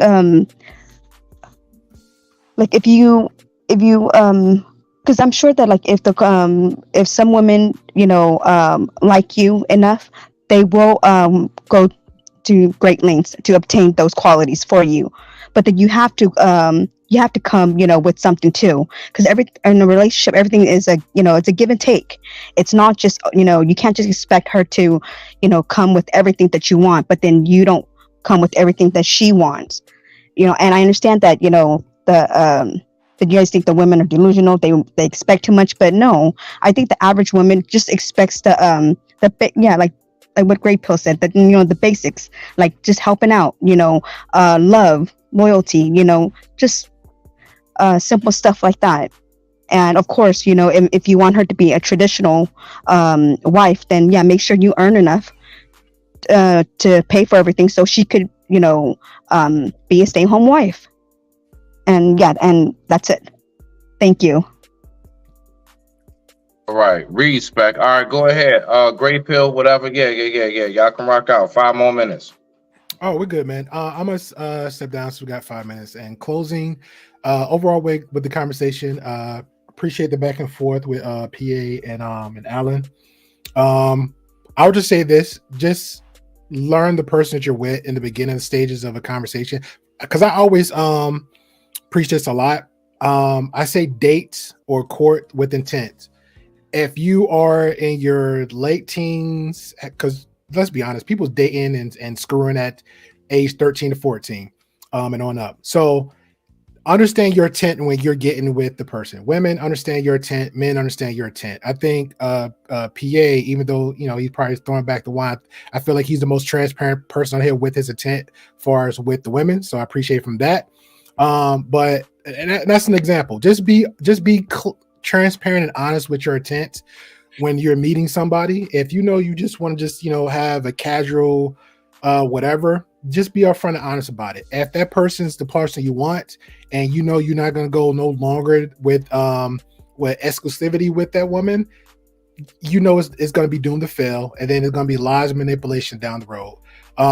If your intent is for marriage, be the best version or work on to be the best version of a husband and a wife you need to be, and hit them streets, hit them options that 84 brought up earlier, where to look for. I've been on a platform where a woman said, hey, she's 24 and she felt like she's tired and she can't find them, and I'm like, look, you're 24, you young, you still got time. You're not going nowhere. The world's not ending no time soon, knock on wood. Just prep now and give your time to like maybe 30. I trust and believe somebody will find something within the next 3 years if that's your intent. If your intent is like, hey, I want a husband, wife, and family, you're going to find it. But also understand this, and I might be kind of cruel to say this, everything, just having also a mindset, everything doesn't last forever, meaning somebody might get sick. Somebody might get injured. So you might have the husband that is the breadwinner and he might get hurt. So now you got to have a plan, and this might be me poking the bear at PA's hypothetical. So if he got the woman and grandma's sick and hurt and he's like, heck no, but guess what might happen? PA might get sick and hurt, and guess what's going to happen? The girl that he's with for 3 years might get vengeful and spiteful. It might be another episode or season part 2 of Mad Dangerous Screaming Woman. And he might be the main star, and he might actually get drowned. So I can take care of the whole family, grandma and all. Hold up, I lose my job. Hold up, I take care of the whole generation. I lose my job. You get sick and hurt, she gone. If I lose my job, and if I sprain my ankle jogging, she is gone. Hey, PA, all I'm saying is, PA, keep an open mind, because Mad Black Woman part 2 might come up, and you might need her, because again, 3 years now, she may have you locked in on all types of angles, so she might be the only woman you need.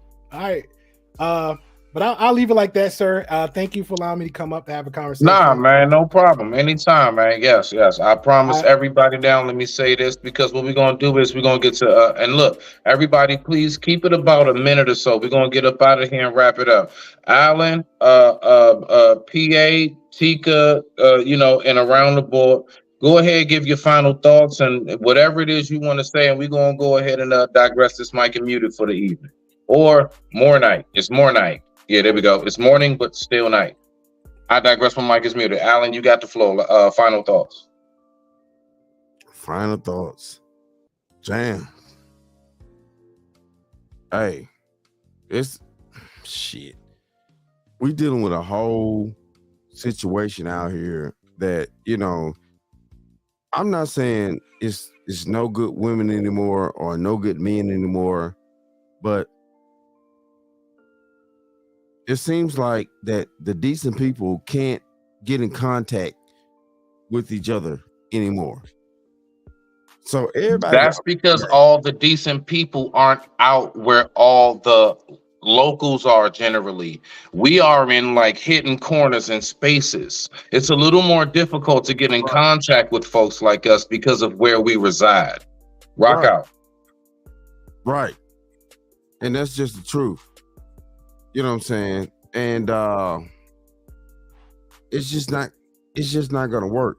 So, you know, nowadays that the majority of men are digressing, and we're happy with keeping our money, spending our money on ourselves, being quote unquote selfish nowadays, just like the majority of women are. Yeah, we love that shit.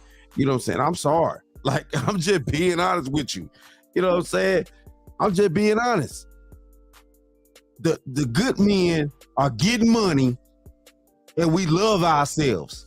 I love myself. You know what I'm saying? Self, I love you. Real talk. Self, I love you. And you know what I'm saying? Yeah, I'm stacking paper. I'm getting money. You know what I'm saying? I own everything around me. You know what I'm saying? And any chick that try to come in my circle,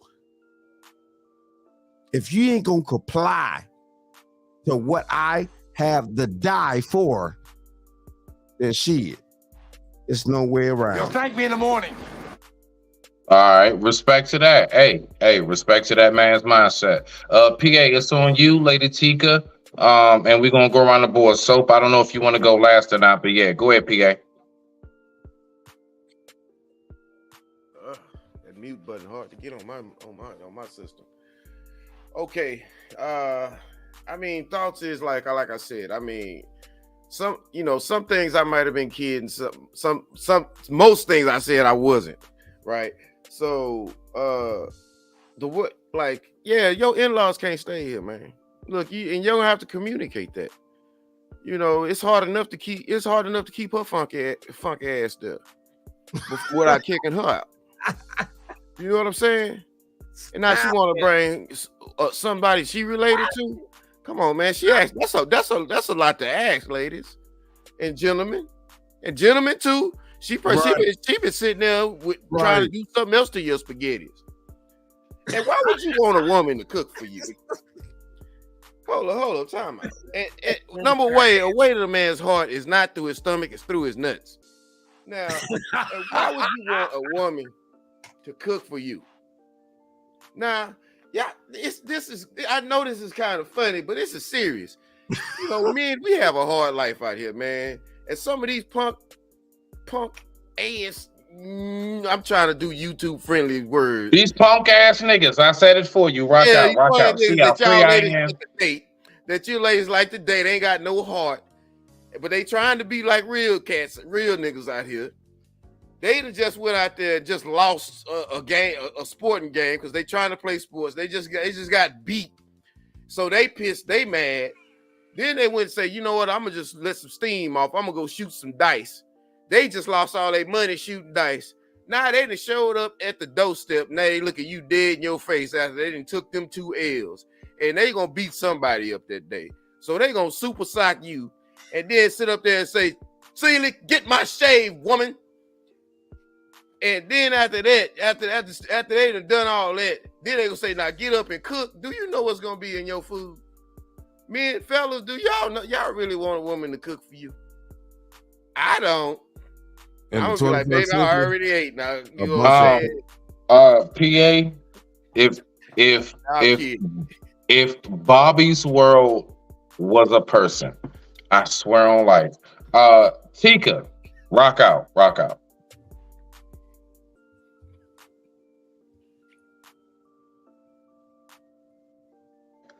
I don't know. All right, Queen, what you got?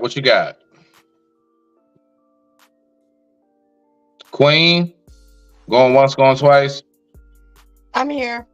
Oh, okay. Go ahead. Yeah. Final thoughts. What you got? We wrapping it up, baby. And then Cyrax is it's on you, and we out of here. I'm confused, but I'm just gonna say I don't know what the hell happened to this conversation, but I try to bring it Everybody back. just pay attention to the words that come out of people's mouths, not just Yes, their ma'am. words, their actions, and proceed with caution, please. Yes, ma'am. Please proceed with caution. That's it. Yes, ma'am. Well said. Well said. Amen.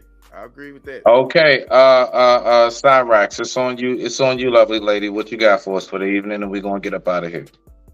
Okay, I just want to thank both you, Smitty and Soap, for allowing me to come up on here. I really appreciate it. It was great talking to everybody on this panel, and sorry if I didn't offer or provide any utility this time. And so, but I am looking forward to coming back up here again. So thank you. I love that. So I don't have anything else for that. I love you guys. And with that being said, let's go ahead and have a good more night. I digress. My mic is muted. Love, respect.